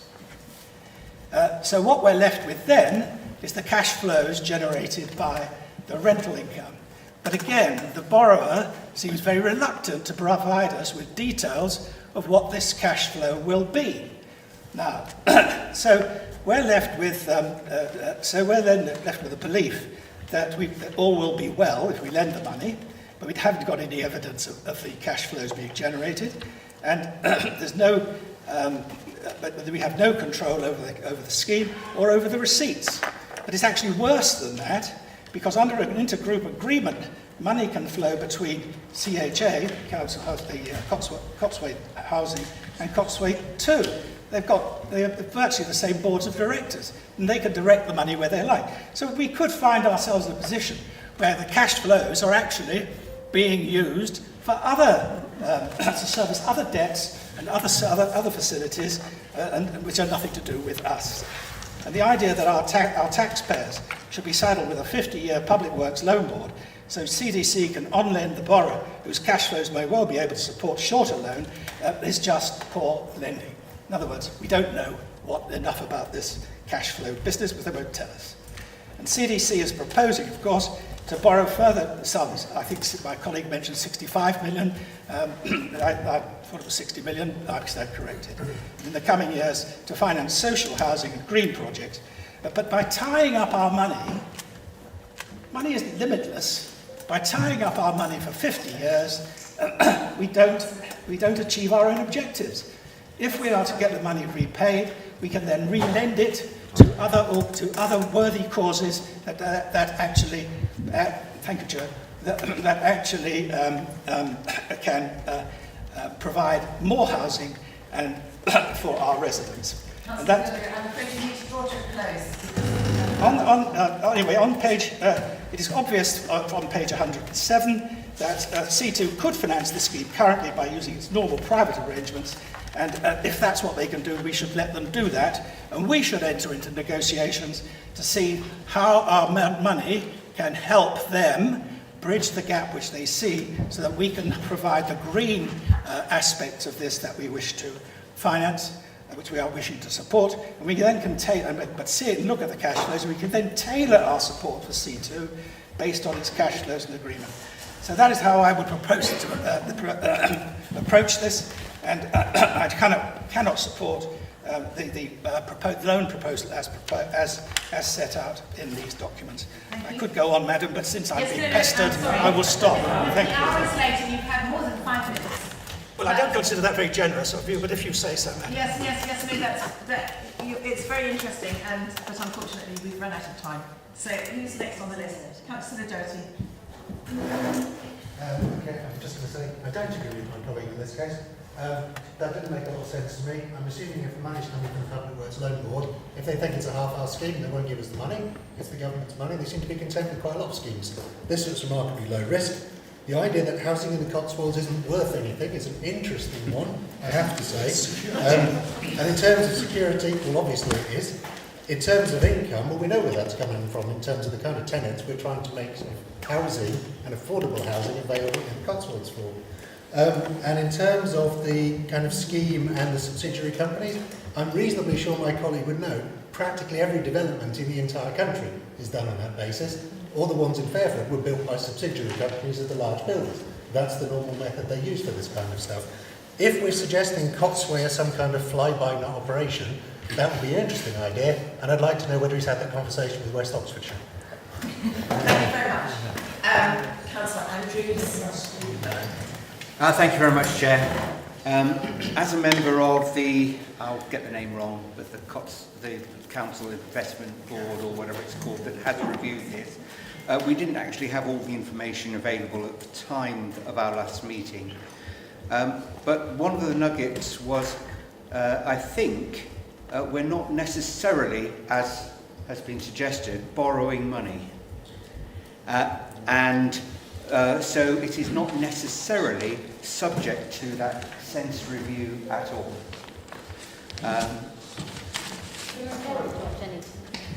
Jenny, would you like to speak? Thank you. Yes, I'm sure I can help members. What I actually said is that when we're actually on lending to Cotsway, we may actually do that from our own internal cash position. We may not actually need to go and actually borrow from PWLB or indeed other sources. We may actually be able to have our cash to do that.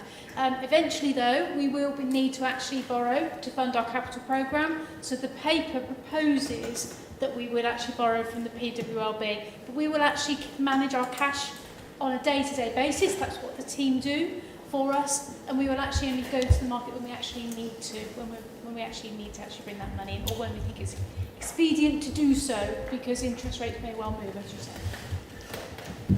said. Thank you very much. If I may continue with my second point, yes, because I think that clarifies that point, that first point. My second point, I would refer people to page 376 or 386, depending upon your particular batch. I won't repeat what it says. That's in the pink pages. Either page 376 or 386. That's in the pink pages.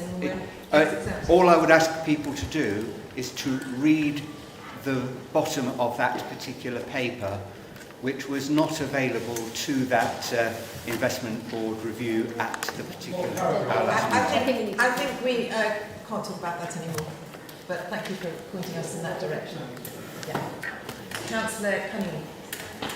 Actually, this might be a question for finance.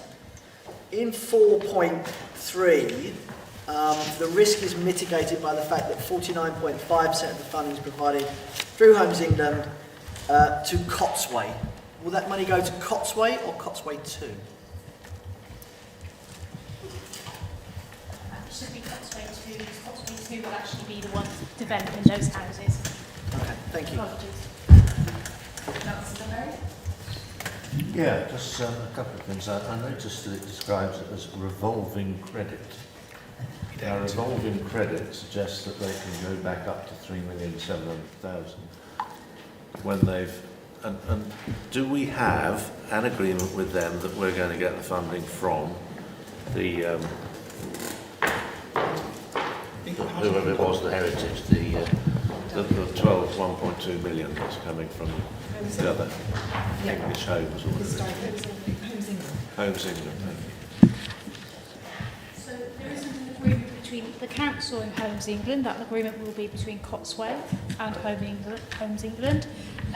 Sorry, I forgot what the first question was. It's getting late. There was a first question. The revolving credit. I mean, revolving credit is... Yes, so the draft agreement that's actually in the pink pages is draft at the moment, so it will be subject to further negotiation and changes. As the scheme actually becomes very clear, we will actually put into place a final agreement with Cotswold. And just finally, you know, picking up on what Richard Morgan said, you know, we're looking at a return of under 1% here. And it says that if you're actually going to put this in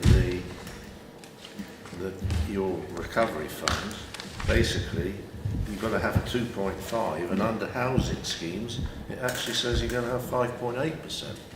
So 0.9 or 0.7 or whatever it is comes well short of that. Anyway, the 10,000. Would you like me to respond? Yes, by all means. Just to bring the rest of the council members up to speed, we have actually at the Capital Programme Investment Board been talking about the fact that some investments, such as this one, will actually generate lower return than that, but some of the other ones we've got would actually generate a higher return. So we've actually been talking with the Programme Board about the fact that you would actually have a balanced portfolio of investment projects. Do we know what they make from it? Those would come through to the Capital Programme Investment Board in due course. There's nothing I can actually share with members at this point in time. So we don't know what... We can't compare what we're earning with what Cotswold are earning. Well, that'd be...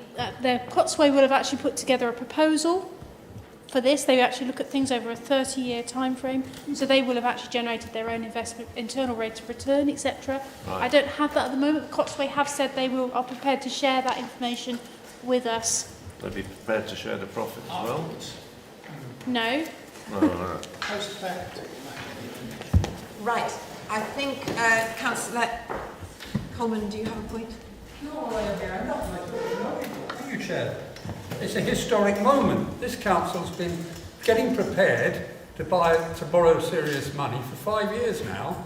Every year it's turned out not to be necessary for one reason or another. The most recent reason we were going to borrow a big sum of money was to build an enormous multi-storey car park, which now, to be absolutely honest, we're not quite certain about, and so that's on hold.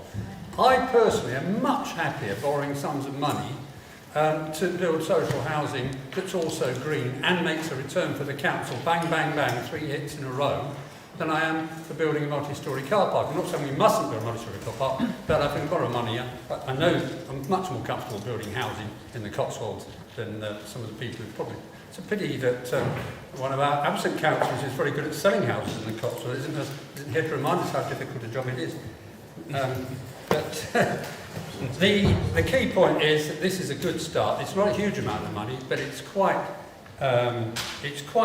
safe because Arling Close are very, very tough, and there are advisors, and their summaries, advice is in detail in the pink pages, and we've got their support, or their acceptance that this is point of order. We're now discussing the advisor. I'm not. There were no significant issues raised in the due diligence work by Arling Close. It's paragraph 4.7. Really, Chair, do you think I'd really go to the pink page? Yes. Anyway. There we go. Surely that advice is subject to... Okay. And we're going to make money, and we're going to go green, and we're going to provide social housing, and we're going to have this terrible worry that we've got an interest in housing in the Cotswolds. Thank you very much. Can I ask Councillor Owen if you'd like to sum up? No, Councillor Dale has due to speak, and Councillor Dale can do the summing up, I'm sure, on my behalf. Yeah, go for it. Get out there. Thank you, Chair. Chair, if only I had the 5 minutes that I've heard some of my colleagues speak to this evening. Let me start by saying it's a privilege and an honour to be able to chair the Capital Programme Investment Board. It's always a challenge and it's always a delight. I learn something every time. Often I'm lectured on cash flow, capital reserves, capital liquidity, return on capital investment, corporate risk, Who knows what I might learn at the next programme board. However, I'm always delighted that despite all this learning that I have, when I attend the Capital Programme Investment Board, from my fellow councillors, I'm always enthralled and delighted by the advice and competence from my Chief Financial Officer. That always seems to me grounded, sound and sensible. So let me focus on the things that we agree on as members. Councillors Morgan and Theobald, and I suspect Councillor Andrews as well, would agree that this is the right thing. We want to support houses that people in the Cotswolds can afford to live in. We want to do it for the right reasons, because these houses will be green and will support the climate. We even think that we might be doing the right thing by the PWLB should we happen to need their money. I'm sure they would agree with you, Jenny, that it's a good thing to do. In fact, the only thing that we really seem to be debating is, are we taking a risk here and might we get a return on investment? I can assure you, councillors, there is risk, there is always risk. There is risk when we walk out of the room tonight. And I can also assure you that if there is risk, there is also a return. This is very low risk, it is therefore commensurately very low return. But nonetheless, it is a start. It is a start in line with what the residents of the Cotswolds have voted for. They wanted great housing, they wanted a green economy, and they want a green environment in which to live in, and this is a step in the right direction. Thankfully, it also happens to support the Recovery Investment Fund approach, and as Mike has outlined, frankly, the council needs the money. Councillors, I will leave it with you, but I think, in my opinion, it's a jolly good idea. Thank you, Councillor Dale. And now I'd like to ask Councillor Everly if he wants to sum up. I'll waive. Councillor Dale's done it. Thank you very much. So, I think we should go to the vote now. We'd like to go home, I feel. So, we're voting on the recommendations A, B and C on page 105 of your pack. So, And D, Chair, and D over Lee. Oh, sorry, there's D over the page as well. Yeah. So this is approval of the loan, the matter of financing through prudential borrowing and in line with the Council's capital and treasury management strategy. The negotiation for detailed terms is delegated to the Deputy Chief Executive following consultation with the Head of Legal Services Monitoring Officer, Deputy Leader and Cabinet Member of Finance. And finally, the Audit Committee will review the performance. So those are 4 fairly clear recommendations, and we'll go to the vote. All those in favour?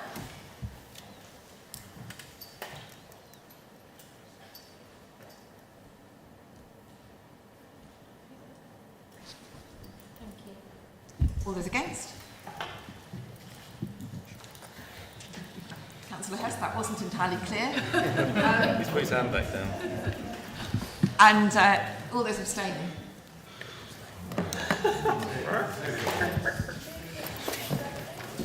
Okay, so unfortunately we've run out of time to debate the final motions.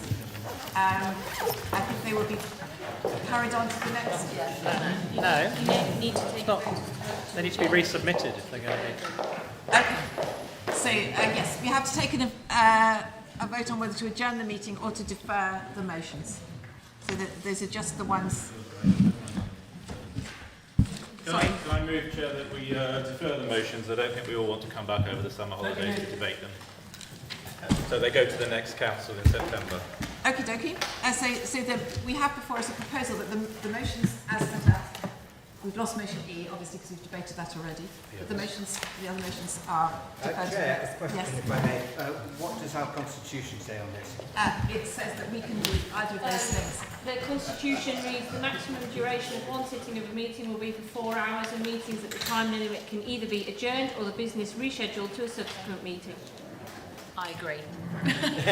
So at the moment, the vote is to roll those over until our September meeting. I'll second. Thank you very much. All those in favour of that? Thank you. All those in favour of going home now? Thank you very much for your patience and vision. I would have voted against if you'd have asked me. Sorry? I would have voted against. Oh, sorry. Do you want to vote against? Sorry, I didn't hear what you say about the motions deferring. Yes, sorry, can we do that again? I'll vote against them, thank you. You don't want them to be deferred? No, They're being rolled over to the next meeting. that's right. Oh, the going home meeting. Well done, Dennis. Yeah, Dennis, well done. Dennis.